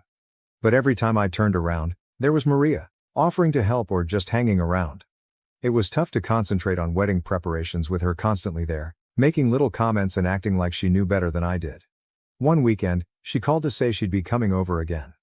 I felt a knot of anxiety in my stomach because I really needed some time alone to plan without her input. So I told her I was going to be busy and wouldn't be at home. She asked what I was up to, and before I could stop myself, I blurted out that I was going to look at wedding dresses.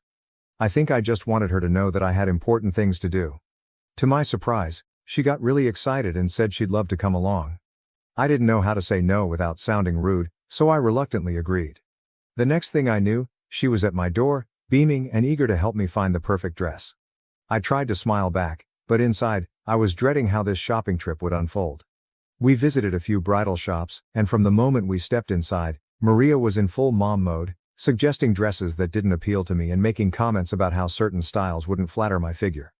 It was utterly draining. I felt like I couldn't even breathe without her casting judgment. When I tried on a dress that I genuinely loved, she remarked, "It's nice, but don't you think it's a bit snug around the waist? Maybe something more flowy would suit you better." I was crushed because I adored that dress, but her words made me second-guess myself. By the end of the day, I hadn't found a dress, and I was feeling pretty low. Thankfully, Maria went back to her place, and I finally had a moment of peace. For the next few days, she kept texting me, asking when I would be looking for dresses again. I just kept saying that I didn't know when I'd have the time. I was determined not to tell her when I planned to go shopping, but my plan unraveled when Jaden mentioned to his mom that I'd be going dress shopping the next day. So she called me, asking what time she should come over. I found myself at a crossroads. Maria had already made so many remarks about my body that I dreaded the idea of her tagging along. I knew that if I took her with me to the bridal shop, she would ruin the day with more comments and judgments, so I decided to come up with an excuse. I told her that the bridal shop had a rule allowing only 2 people to accompany me, and my mom and maid of honor were already on their way. I realize now that it was a pretty lame excuse, but at that moment I couldn't think of anything else. Maria quickly pointed out how ridiculous my explanation was and said, "What kind of bridal shop only allows 2 people? That's just silly." I fumbled for a response and said, "I know it's weird, but that's what they told me." I was sweating bullets because I knew how flimsy my lie sounded. I hurriedly told her I had to go and ended the call before she could ask any more questions. As soon as I hung up, a huge wave of guilt washed over me. I hated lying, especially to Jaden's mom, but I just couldn't face another day of her making me feel bad about myself. I decided to focus on the positive and remind myself that this day was supposed to be fun and exciting. My mom and maid of honor picked me up and we headed to the bridal shop. I did my best to shake off the lingering guilt and just enjoy the moment, and in the end, I found a dress that I absolutely loved. After that, Maria didn't call, text, or even visit our house. She still kept in touch with Jaden, which was a bit of a relief since it avoided any awkwardness between them. I sent her a picture of me in the wedding dress, hoping to share some of my excitement with her. She responded with just a thumbs up emoji and nothing else. I wasn't sure how to interpret that, but I decided not to overthink it. With so much to do as the wedding approached, I didn't have time to dwell on her reaction. As the wedding day drew nearer, I became increasingly busy with all the preparations. Honestly, I didn't reach out to Maria again. There was so much to coordinate, finalizing the guest list, confirming the caterers, and ensuring that all the decorations were perfect. Finally, the big day arrived. It exceeded all my expectations. The ceremony was beautiful, and I couldn't stop smiling as I walked down the aisle toward Jaden. The look on his face when he saw me in my dress was priceless, making all the stress of planning worthwhile. We said our vows, exchanged rings, and just like that, we were married. The reception started off perfectly. The venue was gorgeous, the weather was ideal, the food was delicious, and everyone seemed to be having a great time. I loved our first dance. Jaden and I had taken a few dance lessons and we managed not to step on each other's toes. It felt like a fairy tale, and I was on cloud 9. Everything was going smoothly until I decided to get a drink. I walked over to the bar for something refreshing, and there was Maria, standing right there. She turned to me with a big smile and said, "You look like you're having a wonderful time. Let me get you a drink, just relax and enjoy yourself." I was a bit taken aback by her sudden enthusiasm but thought maybe she was trying to make up for all the awkwardness. She handed me a Shirley Temple, and I thanked her and took a sip. A few minutes later, I started feeling drowsy, but I assumed it was just because I was tired. Then, I fainted on the floor and lost consciousness. Everything went black, and the next thing I knew, Jaden was panicking and calling for an ambulance. I could hear the worry in his voice as he tried to keep me awake. People were gathering around, but it was all a blur. When the EMTs arrived, they quickly brought me back to consciousness and began asking questions about what I had eaten and drunk that day. I told them everything, including the meal I had at the reception and the Shirley Temple that Maria had given me. They expressed concern and asked if there was anything unusual or if I had taken any medication. That's when Maria, looking a bit guilty, stepped forward and admitted that the drink she gave me had alcohol in it. She explained that she didn't think it would be a big deal and thought it would help me relax. I was stunned. Why would she add alcohol to my drink without telling me? The situation became even more complicated when my maid of honor, Emily, spoke up. She informed the EMTs that I had taken some anxiety medication just minutes before walking down the aisle. I had been so anxious about everything going off without a hitch that I took a small dose to calm my nerves. It turned out that the combination of the medication and the alcohol in the drink was what caused me to collapse. There must have been some kind of chemical reaction that knocked me out. The EMTs explained that mixing alcohol with certain medications can be very dangerous and that I was fortunate the outcome wasn't more severe. After the EMTs left, Jaden turned to Maria and demanded that she leave. His voice was shaking with anger, and Maria looked completely shocked. She tried to explain, insisting she hadn't meant any harm and that it was all just a misunderstanding, but Jaden wasn't having any of it. He shouted at her to leave the reception immediately. I had never seen him so furious, and it broke my heart to witness his anger towards his mom on what was supposed to be a joyful day. With all the chaos, I wasn't feeling well, and the mood at the reception took a nosedive. Guests started to feel uncomfortable, and the joyous atmosphere we had worked so hard to create just vanished. People began leaving one by one, and before we knew it, the reception ended early. It was devastating to see everyone leave so soon, and I felt like the day I had been dreaming of for so long had been ruined. Jaden and I went back to our hotel room, and I was left trying to process everything that had happened. I felt numb, exhausted, and overwhelmed with sadness. This day was supposed to be one of the happiest of my life, but instead, it had turned into a nightmare because of a careless prank. I couldn't believe that Maria's actions had destroyed our special day. Maria kept texting and calling both me and Jaden, but neither of us responded. We needed some time to process everything and figure out our next steps. I could see that Jaden was deeply troubled by the situation. He loved his mom, but he was also incredibly hurt and angry over what she had done. It was a difficult situation, and I had no idea how to fix it. When we finally returned home, I tried to put the whole incident behind me and focus on starting our new life together, but it wasn't easy. Every time I thought about our wedding day, I felt a pang of sorrow. I kept replaying the events in my mind, wondering how things could have turned out differently if Maria hadn't pulled that prank. It felt like a dark cloud hanging over what should have been a beautiful memory. Thankfully, we soon left for our honeymoon, and it was such a relief to escape all the drama and stress. Jaden and I had an amazing time exploring new places and creating beautiful memories together. It was the perfect getaway. And for those 2 weeks, I felt like everything was back to normal. We laughed, relaxed, and enjoyed each other's company without a care in the world. When we returned home, reality hit us hard. The moment we pulled into the driveway, there was Maria, standing at the door. My heart sank, and a wave of anxiety washed over me. I had anticipated this confrontation, but I wasn't prepared for it to happen as soon as we got back. What made it worse was that she didn't offer an apology. Instead, she kept insisting that it wasn't her fault and that it was all just a prank. She tried to justify her actions, saying things like, "I didn't think it would hurt you. And I just wanted to lighten the mood." It was infuriating to watch her refuse to take responsibility for what she had done. I couldn't believe she was trying to downplay the whole incident as if it were just a harmless joke. Jaden couldn't hold back any longer. He snapped and told her that enough was enough. He said she had crossed a line and needed to own up to her actions. He made it clear that the only way he would talk to her again was if she apologized to me. He told her that she had hurt me deeply, and it was not acceptable. Maria tried to interrupt, but Jaden didn't let her. He went on to say that from now on, they would only be seeing each other during holidays. No more random weekend visits, no unnecessary calls. He told her it would be like they were distant relatives who only met on special occasions. Maria was shocked and started to cry, but Jaden remained firm. I could see how painful it was for him to have to set such boundaries with his own mother, but he was determined to support me and ensure I felt safe and respected. Yesterday, while I was at work, I got a call from Maria. It caught me off guard because we hadn't spoken in a while, and I wasn't expecting her to reach out, especially during work hours. She told me she was outside my office and wanted to meet. I was surprised and didn't want her coming inside and causing any unnecessary drama, so I agreed to meet her outside to avoid a scene. We sat down at a small cafe across the street, and I could tell she was really upset. As soon as we began talking, she broke down in tears. It was awkward because people around us started to stare. She told me she couldn't believe what Jaden was doing. He wasn't answering her calls or responding to her messages. She was distraught and begged me to talk to him on her behalf, saying she just wanted things to go back to the way they were before. I want to point out that, up until this moment, Maria still hadn't apologized to me for what happened at the wedding. It was as if she was in complete denial about the impact of her actions. I told her that instead of coming to my office and causing a scene, she should be thinking about how her actions had affected both me and Jaden. I explained that she had ruined my wedding day, and it wasn't fair to expect me to just brush that aside and talk to Jaden for her.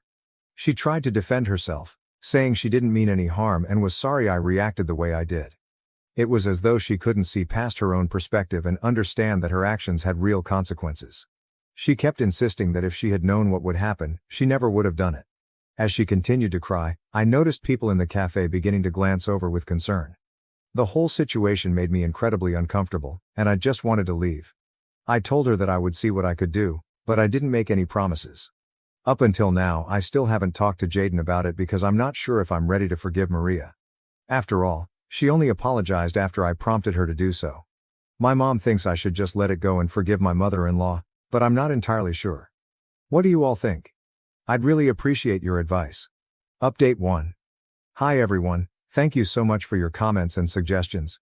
It really means a lot to have a space where I can share my story and receive support. Maria's constant texts and calls were starting to wear me down. So I decided it was time to have another conversation with Jaden and figure out how we could move forward. I told Jaden that Maria had come to my office and apologized to me.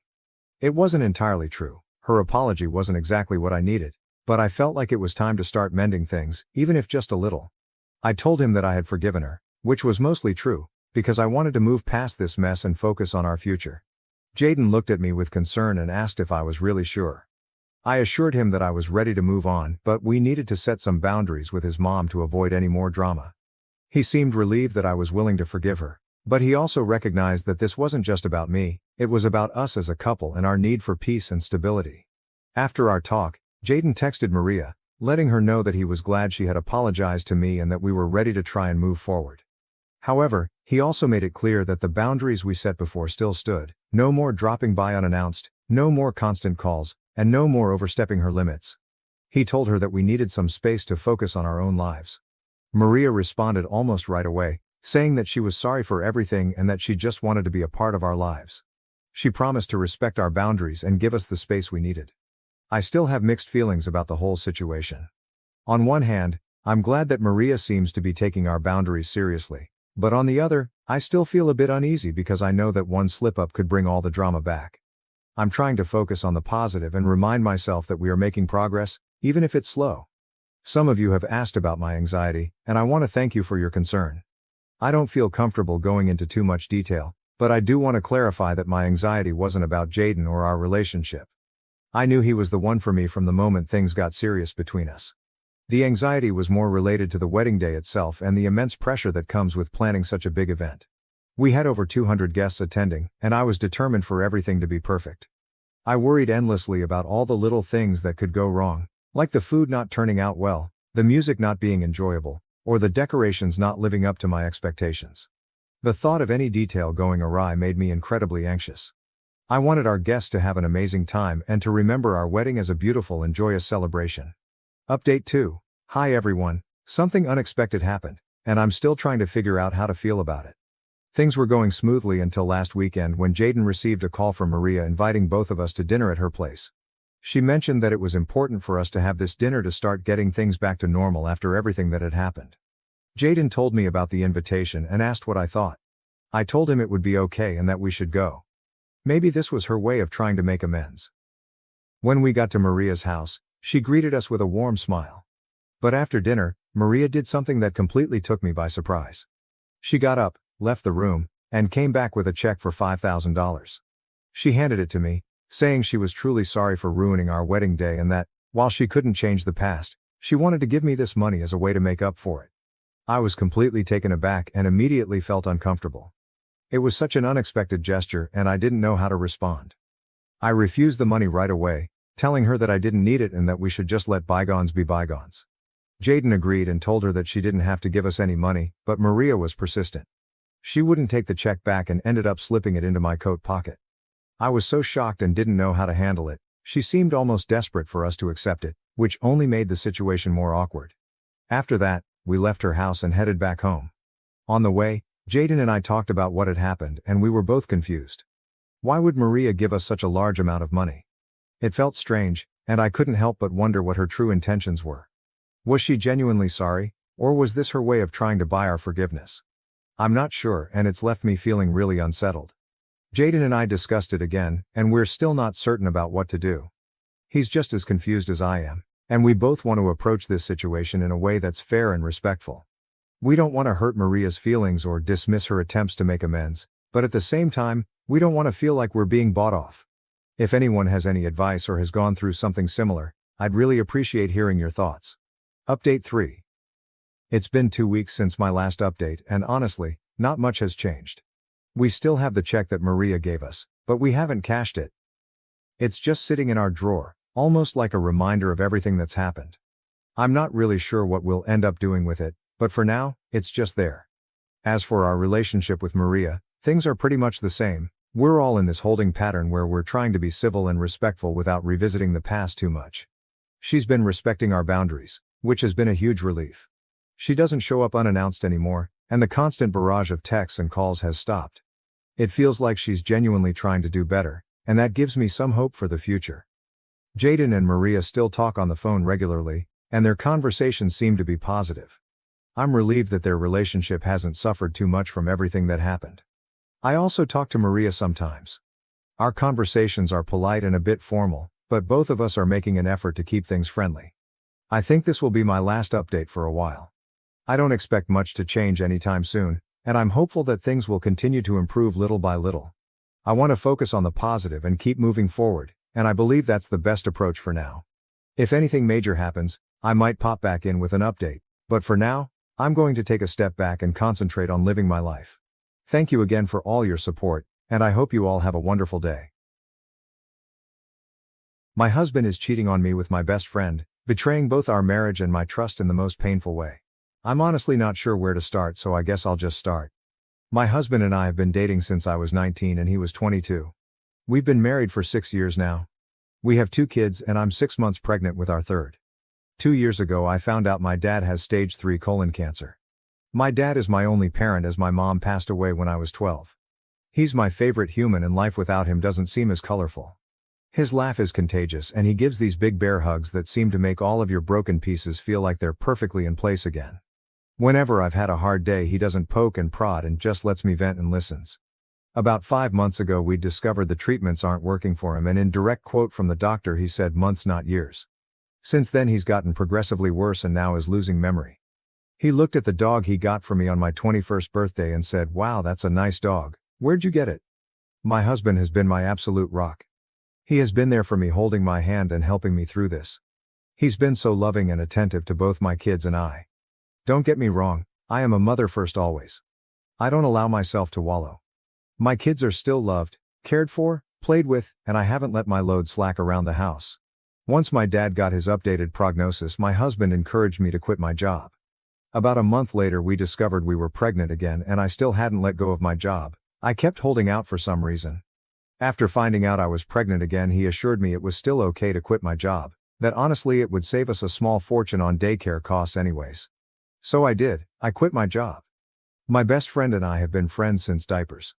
Her family is like my family and vice versa. My mom and her mom grew up together. We've always been solid, and right after my dad's appointment, when we found out he had so little time left, I drove straight to her house and she held me while I cried for hours. If there are soulmates in friend form, she was mine. Thick as thieves, is what my mom used to say. This morning as I was up with my 3-year-old, he's sick, my husband's work alarm was going off. He has a few he sets, so I turned that one off and gently woke him up. He said he was up late working, so he took the morning off. Rolled over and went back to sleep.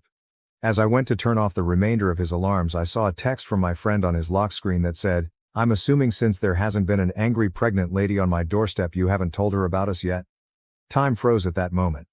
I took his phone and walked away and just read their conversations. 4 months this man has been fucking my best friend.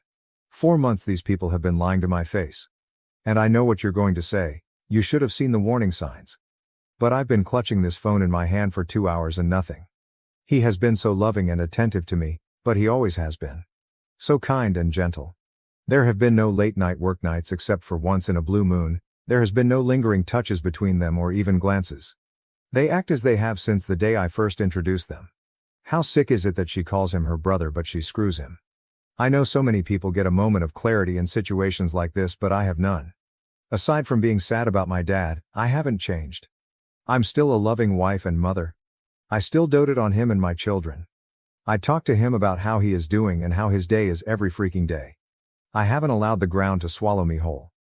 I know what I have to do now, but I just don't want to. I'm about to lose my family and my support system in one blow. I'll confront him tomorrow. Today I just need this last 24 hours of peace. As for her, I won't give her the satisfaction of a response. I don't care why she did it. She did it and it's done. I was always the friend who cleaned up her messes. After today I will cut her out of my life like she never mattered at all. This has to be the hardest storm I'll ever weather, but damn it, I know it'll sail through it. If not for me, for my children. Update 1. A small update about everything going on since my kids are now in bed for the night. I spent the morning gathering everything I could and making a checklist. I sat in my office for the better part of the morning telling my husband that I was preparing things for my dad. Not a total lie. I did have to get him sorted with hospice today. My boss would be happy to have me back, however my lawyer said pump the brakes on that idea for the time being. However, my old boss did tell me that whenever I'm ready, the door is open and to just give her a call. He does not have access to my inheritance from my father, nor my mother. My lawyer assured me that. I didn't mention her in the post, but my mother-in-law is an absolute angel. I love and adore her so much, and she's always been a shoulder to lean on. After he had gone to work for the afternoon, I asked my now ex-best friend's mom and my mother-in-law to meet me at my dad's house. My kids were outside playing with my now ex-BFF's older brother. I just handed them the screenshots, saving them from the unsavory pictures and sex tape, though I did tell them it existed. To say they were furious was an understatement, and they are on my side completely. Angie, my now ex-BFF's mom, is ready to cut contact with her daughter completely. She kept repeating how sorry she was. We hugged and cried together. My mother-in-law told me she couldn't believe she raised a spineless, terrible human. That no matter what happens I will always have her, and as far as she's concerned she doesn't have a son, only a daughter. After an in-person meeting with my lawyer we went over finances, logistics, and everything you could think of. She has all of the proof and she's out for blood. With this post now on TikTok, I don't want him to find out by an app because one look at the story and he'd know it was about him. With permission from my lawyer. My ex-BFF, her mom and dad, my soon-to-be ex and his parents will be having a get-together tomorrow. By the time they're sitting down and showing them everything and that I know. My dad, my kids and my ex-BFF's brother, he's coming to help me juggle the kids, and my dad, being big and pregnant doesn't help with mobility, will be at my dad's cabin a few hours away enjoying time and space. I know a lot of people were hoping for me to get revenge or do psychological warfare, but honestly after my kids went to bed I took a shower and just broke. I don't have the strength or energy to dish anything out. I just want out. Pretending like everything was okay today was too exhausting and I just don't want to do it. Once he finds out tomorrow I'll update with the aftermath, as I'm sure it will be huge. As for now, thank you all so much for your kindness, warmth and support. Truly. Your words have helped give me the strength to keep my head above water. I appreciate every single last one of you for everything. Update 2. For my typing's sake, I'm going to give everyone fake names, so for context, mother-in-law and father-in-law, Ruth and Joe ex-best friend forever parents. Angie and Bob ex-best friend forever. Jess soon-to-be ex-Tyler. Ex-best friends forever brother, Jake. And I'll just refer to my dad as Dad. I have a few things I want to get through, so I'll just summarize as best as I can, and if you have any questions I'll answer in the comments. To get this out of the way, because to me it feels important. Yesterday I scheduled a same-day appointment with my obstetrician gynecologist and got tested for just about every STD/STI out there. I got the results back and they were all negative. There's a few that take up to 2 weeks to get the results back for, so I'll be waiting on those. When I met with my lawyer I bought everything on my end financially wise, including the wills from both my dad and my mom, and I managed to get my hands on his financial documents. He stores his in his office in a locked box. I also brought over everything we had set up financially for my children. While I'm not totally sure if it's everything, I'm pretty confident I got most of it. My lawyer was happy I managed to get my hands on that much. Ruth even handed over her will to me from both her and Bob to ensure I was taken care of in the divorce. My lawyer understands I am wanting a divorce immediately. However, she wants to make sure she is thorough and isn't missing any key info. So hopefully I'll have actual divorce papers to give him in about 30 days. I'm not rushing her though, I'm letting the professional do her job. Now for the sit down. I asked Angie and Ruth to describe everything in detail on what happened. Angie, the revenge seeker that she is, forced them to sit through a slideshow she put together of all of the texts. I know a lot of you were concerned about one of them telling them sooner than later, but they were so secretive they didn't even tell their significant others about what was happening. Once the slideshow ended, Tyler tried lunging for Jess and Joe actually had to force him to sit down. Tyler was shouting profanities at Jess and telling her she will regret this. Jess started crying and begging her parents for forgiveness.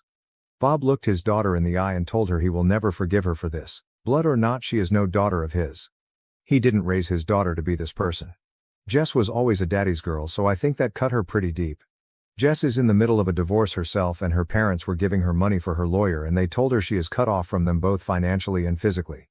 Tyler's dad was irate. According to Ruth, he looked like he was holding back on throttling him. From there Tyler went straight home. I know because we have a Ring doorbell camera along with a few cameras in the house for our kids to keep an eye on them when we aren't right next to them. Tyler came home and saw that most of mine and the kids' stuff was gone and he lost it. Started yelling and throwing things. The house is now trashed with a few holes in the walls for decoration. When he didn't find us there, he went to my dad's. While I did spend most of the day, he was at work packing and moving things into my dad's house. We were already at his cabin. Tyler took a baseball bat to my dad's door trying, and failing, to break it down. My dad's neighbor actually called the cops on him and he was arrested. His parents refused to bail him out. I had an appointment with my therapist today. I've had one for a year now since I was struggling with my dad, and it felt good to just cry it out and let everything out about how I was feeling. It was very helpful and she gave me a few tools to work through my emotions with this one. I felt very grounded and empowered leaving my session today. I'm also planning on setting up my children with a therapist when we get back from the cabin to figure out the best way to deal with telling them. I know people said I shouldn't, but I will be telling them, just in an age-appropriate way. I don't want there to be secrets and lies between us. I've always been as open and honest as I can with them, again in the most kid-appropriate way. Just because they're small humans, they're still humans and still deserve the truth. I had a handful of comments telling me I should stay and every man cheats. I should work things out because most of our marriage was good. I refuse to believe all men cheat. My parents were married for 20 years and after my mom passed, my dad never moved on. I watched my dad love my mom for 12 of those years and cherish her. I will not accept anything less than that kind of love. He never cheated, nor did she. While I'm not sure when I'll be ready to move on, falling in love is the absolute last thing on my mind at the moment. I refuse to let Tyler win and destroy love for me completely. I will move on from this. Jess started blowing up my phone demanding I fix this situation and immediately blaming me.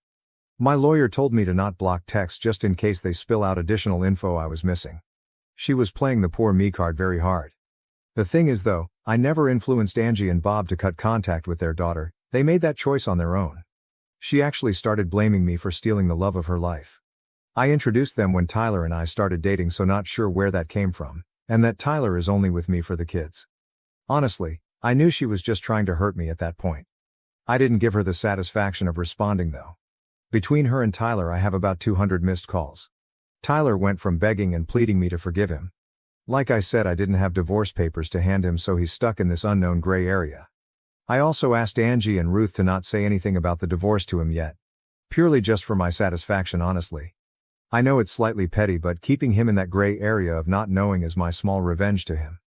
To threatening to call the cops on me for kidnapping, telling me Jess wasn't the only one, bingo, just what I was looking for, to telling me I'm a stuck-up bitch, to threatening me, to back to begging me for forgiveness. Honestly, it was just a whiplash reading those texts. I'd be lying if I said that those texts didn't hurt me and terrify me all at once, but I refuse to let them break me. As for both of them together, I don't think he's going to stay with her. I think he blames her for blowing up our marriage, honestly.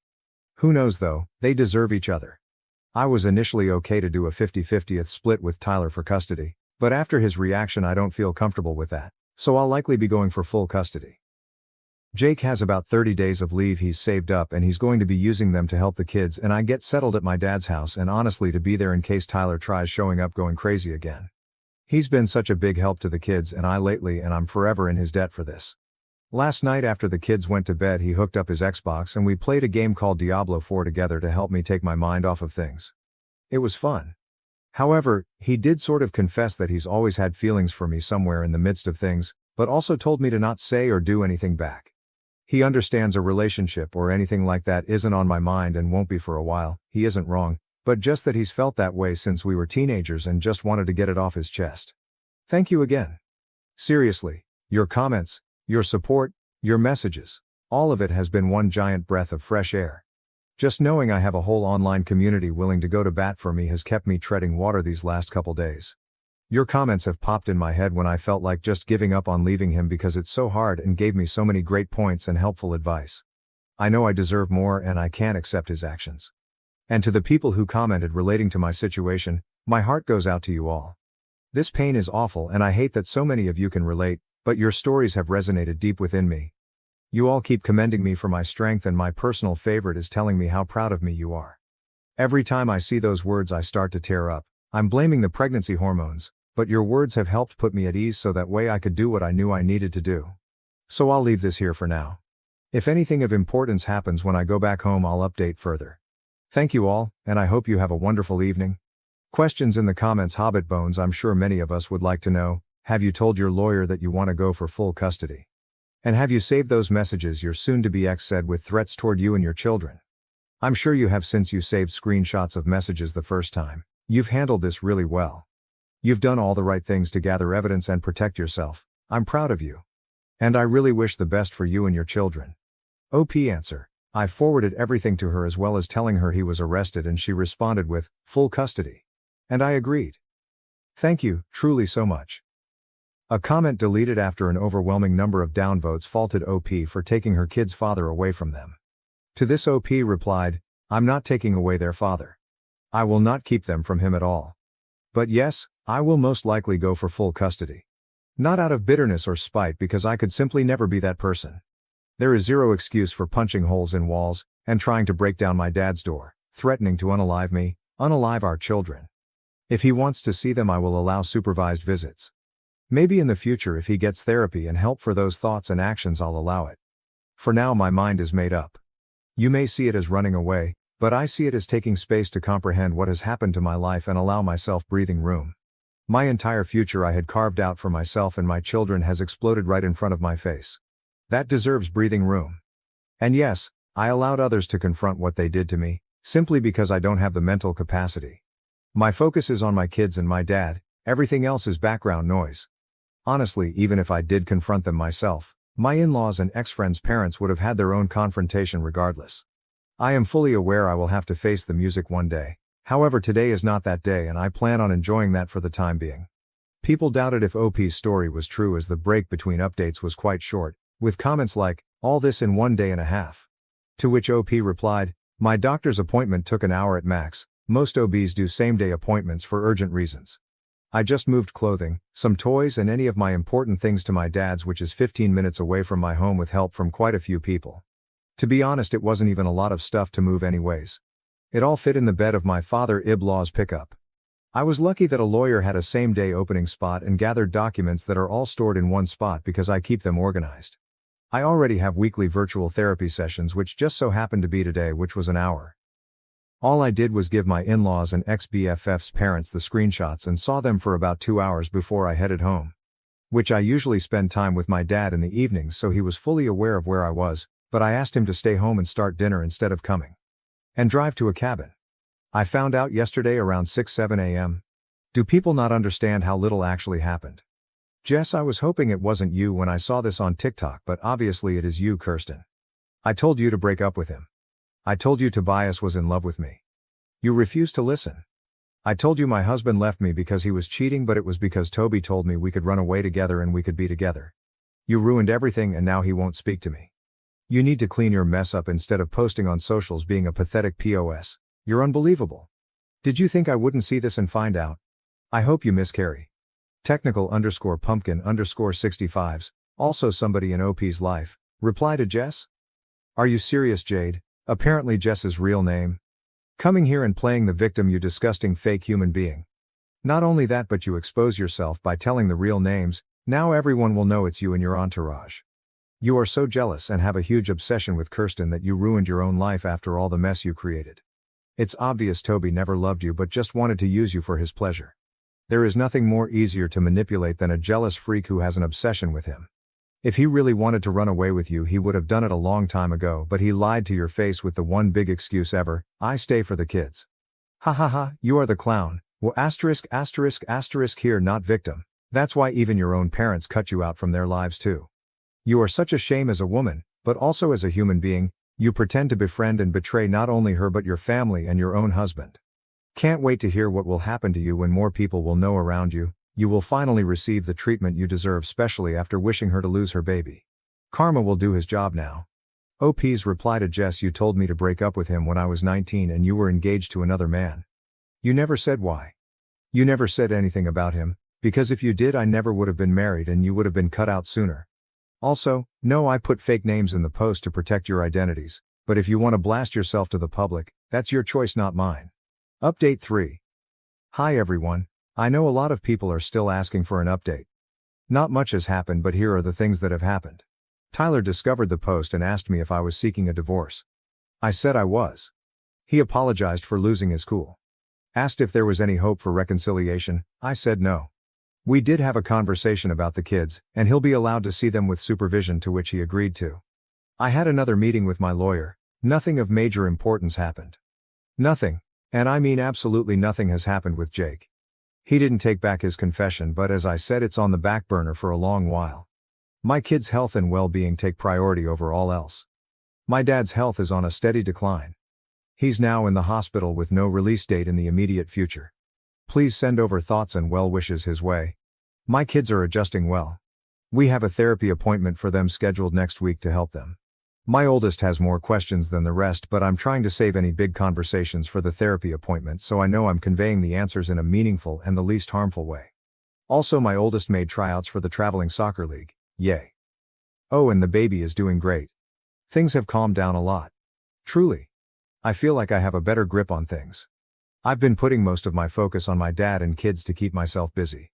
Thanks you friends for the love, support, and for checking in. New update. Hey everyone. I'm still getting daily messages and comments for an update, so here is what could possibly be my final one. My dad passed away about a week after my last update. I knew it was coming, but it still feels like a gut punch. Thank you to everyone who kept him in your thoughts. Truly. My marriage has officially ended. Once Tyler, I believe that's the fake name I assigned to him. Please don't call me out if it's not, it's been a while. Discovered just how serious I was about leaving him. He became compliant and was willing to give me everything I asked for in the divorce. So my lawyer opted for a dissolution versus divorce. The process is a lot quicker and goes smoothly. As of right now, I have full custody while he works out his anger management and whatnot with therapy. I'm not sure if I'll ever trust him again with the kids, but I'm also in therapy, as are my kids. I'm not making any decisions at all right now when it comes to that. He gets supervised visits at a facility where there is an army of staff and security and someone is there at all times. That's once a week, and he does get video calls twice a week. The kids are adjusting pretty well. There are days when I think it affects them more, but they've suffered some big losses, so it's to be expected. I did decide to give the baby my dad's first name though. It just felt right. But the baby is doing so very well and is thriving despite the amount of stress I've had going on. I'm managing as best as I can with everything going on. I miss my dad like crazy and I'm still trying to figure out how to exist in a world where he doesn't.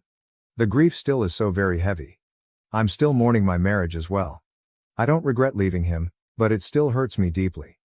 However, I'm picking up the pieces and making my life whole without him. My mother-in-law, well, ex-mill now I guess. I don't know, it still feels weird. And Angie helped me out so much. They've really allowed me to lean on them in these moments. Whether it be taking the kids for a little while or cooking dinner for us when I don't have the energy. I truly am so lucky to have them. And finally, to what you all have been waiting to hear about, Jake. Jake is now back in California. He tried extending his leave but the military said no. It was truly wonderful having him there and helping me. In the first few days after my dad's passing, he picked up so much slack for me that I will truly never be able to repay him for it. He is so patient and kind. That being said, nothing has happened between us. Though he did hold me while I broke down after the kids went to bed quite a few times. But that's the extent of it. No kissing or anything like that. He does call me and text me multiple times a day. Right now I just don't have any room in my life for romance. I have so much grief and the weight of being a single mom has been heavy. He hasn't pushed me on it either. He let me know that he meant every word he said and that he's willing to just be my friend until I decide I want more, if I ever decide I want more with him. I wish I could be the girl that jumps in with both feet, but the betrayal from my ex is still fresh and I'm worried I would burn anything out before it started. So I asked for friends and time to process everything else in my life before I even consider processing a new relationship. He happily agreed. Oh, and Tyler and Jess are not a couple. Most of you were right, he left her high and dry. Though I don't wish misery on anyone, I'd be lying if I didn't say I get the smallest amount of satisfaction that her life went up in smoke. She's been blacklisted from her family. And I know a lot of you said it's weird that her parents did that, but if you guys knew just how deep my bond went with that family, it wouldn't seem weird at all. Angie is like my surrogate mom. She gave me the safe sex talk, the period talk, she listened to me cry about the boys who broke my heart, she held my hand while I delivered my kids. When she talks about me, she calls me her daughter. She knew my mom for practically her whole life. She held my mom's hand when she delivered me, and if anything had happened to both of my parents, she's who I would have gone to live with. My parents had that in their will. So with all of that being said, please just be kind to me in the comments. I put this off for a few days because of how hostile some people were, and the prospect of being called a liar doesn't sound too appealing at the moment. Again, I can't thank you for the amount of light and love I've received from you. I promise I read every comment and message, I just haven't had the capacity to respond. You have really helped brighten my days with all of your words of encouragement. I appreciate you all. I am so lucky to have an army of internet friends, you guys are the best. My delusional stepdad ruins my $900 prom dress out of spite. Now we're taking him to court for the damage, and the drama unfolds. My delusional stepdad deliberately destroyed my $900 prom dress because I refused to give his golden child son money for his prom outfit. He got what was coming to him. I've never posted here before, but I really need advice because I'm so upset and have no idea what to do. I'm only 17 and not sure if there's any legal action I can take. For some context, I live with my biological mom and her husband since my parents separated and were never married. I originally lived with my dad from the age of 2. He won custody in the custody battle, but he later lost custody after a severe work accident left him paralyzed, making it impossible for him to take care of me. I still see him every weekend and spend the entire summer with him. When I was 10, I moved in with my mom, her husband, and their 2 sons, one stepbrother and one half-brother. Ever since then, my stepdad has made it clear, both directly and indirectly, that I've disrupted their lives by re-entering my mother's life because I'm just another person they have to take care of. I've been working since 10th grade and have been saving up for my senior year in college since last year with the money from my job. My mom and her husband made it clear that my mom would only help with the basics like my graduation cap and gown, senior dues, and senior class photo. Everything else, like prom, I'd have to pay for myself. I earn about $400 every 2 weeks from my job, which I've been saving entirely. And I make extra money by doing nails, around $100 a week plus tips, which I use for spending money. Since it's my senior year and the last year of high school, I wanted to go all out for prom, so I set an $800 budget for my prom dress. My prom is in April, and I wanted to get my dress early since the really cute ones sell out fast. So, I went prom dress shopping in December and found a gorgeous dress that cost $890. It's dark green with a long train, rhinestones embedded into it, and glitter throughout the fabric. When I first showed my mom and stepdad the dress, they asked how much it was. My mom said she wouldn't pay for a dress that expensive, but I told them it was fine because I had more than enough money saved up to buy it and would still have plenty left, $23,000 to be exact, though only my mom knows that. My mom said I could get the dress and that it was very pretty. However, my stepdad said it was irresponsible and a waste of money, and that I should use it for better things like helping out the family and paying some bills, suggesting I get a cheaper dress for no more than $300. Mind you, both his sons own PS5s and multiple pairs of $200 plus shoes. Long story short, my mom disagreed with him, and I ended up getting the dress. She even contributed $150 toward it. However, ever since then, my stepdad constantly brings up that I should help pay for things around the house since I have so much money to throw away. But my mom always shuts him down, saying that I work hard for my money and that I already help out by paying for Netflix, Amazon Prime, and Hulu bills, while my 18-year-old stepbrother doesn't pay for anything. Last Saturday, we had a huge argument because my stepdad suggested that I should help my stepbrother pay for his prom, to which I firmly said, no. He later called me selfish and said it wasn't fair that I get an expensive outfit while his son doesn't. I guess I responded with some snark, saying, that's not my child or my problem. He then tried to complain to my mom, who sided with me, saying that if anything, he should pay for his own son's prom. Well, today, I woke up from a nap and noticed my prom dress was missing from my closet. It was right at the front, so I immediately noticed it was gone. I asked my stepdad if he'd seen it since my mom was at work, and he told me with a condescending smile that he was washing it. I immediately ran downstairs and saw my dress being washed on the heavy-duty cycle. I canceled it right away, but the damage was done. Most of the rhinestones had fallen off, the glitter had washed out, and the entire dress was mangled. I took one look at it, then threw it in a trash bag and left for my friend's house, taking the dress with me. I texted my mom and sent her pictures, but I'm currently at my friend's house, lying on her bed. Her parents hung the dress outside to air dry so that my stepdad can't blame them if it was dried in the dryer. I know he did this to spite me because he never washes clothes, cooks, or does anything around the house since he considers himself the man of the house, so there was no reason for him to be washing my dress, even if it needed washing. Is there anything I can do? I realize neither of them can replace it, considering their difficult financial situation. I'll keep you all posted when mom gets home. So far my stepdad has called twice, but I haven't picked up, and my mom's at work and unable to take calls. Edit. I'm not sure how to add updates, so I'll just include an edit. My mom and I just spoke on the phone, and she's furious and on her way home.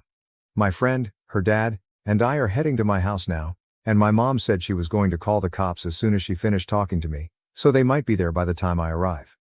We've taken pictures, and my uncle, who is my mom's brother, will be over by 8 because I contacted him while he was at work. I've been considering your suggestions about withdrawing my money from my account, and I discussed it with my dad, who told me I could stay with him. Edit/update 2. When I got home my friend stayed in the car while her dad walked me in and my stepdad was already gone. However, the police were at the house. As of now, the police said they couldn't really arrest him because it's not like he technically stole anything. It's hard to explain, but basically, they said that because he washed the dress and didn't keep it, it's not considered theft. They suggested I could get a confession and have him pay or take him to small claims court. Also, the dress is non-refundable if damaged, so I can't return it or anything. While explaining everything to my mom, I got flustered and started crying. And she hugged me as I cried and told me that he's going to pay for this. This financial issue has been an ongoing argument, and I think he just pushed her too far this time because she's really angry. I also talked to my uncle, and he's off work and on his way over. Apparently, my uncle and stepdad have a rocky history since my stepdad has mouthed off to him in the past. When I explained what happened, My uncle reassured me that everything would be okay, and if needed, he would buy back the dress before it sells out, so I'll still have it for prom. He does expect my stepdad to pay me back one way or another, so it looks like I'll probably end up with my dress for free. Maybe that's a small victory. I'll likely update more later tonight, but things seem to be heading in the right direction. Edit. To clear up any confusion, I pay for the streaming service bills because I really want to watch the shows on those platforms, and my mom works hard but doesn't earn enough to afford those services on top of everything else. So I offered to pay for them so we could have them. She's not the kind of mother who would pick her husband over me, and she always defends me. My stepdad has never pulled a stunt like this before. He just tries to convince her to control my money and savings, but she's never touched my savings.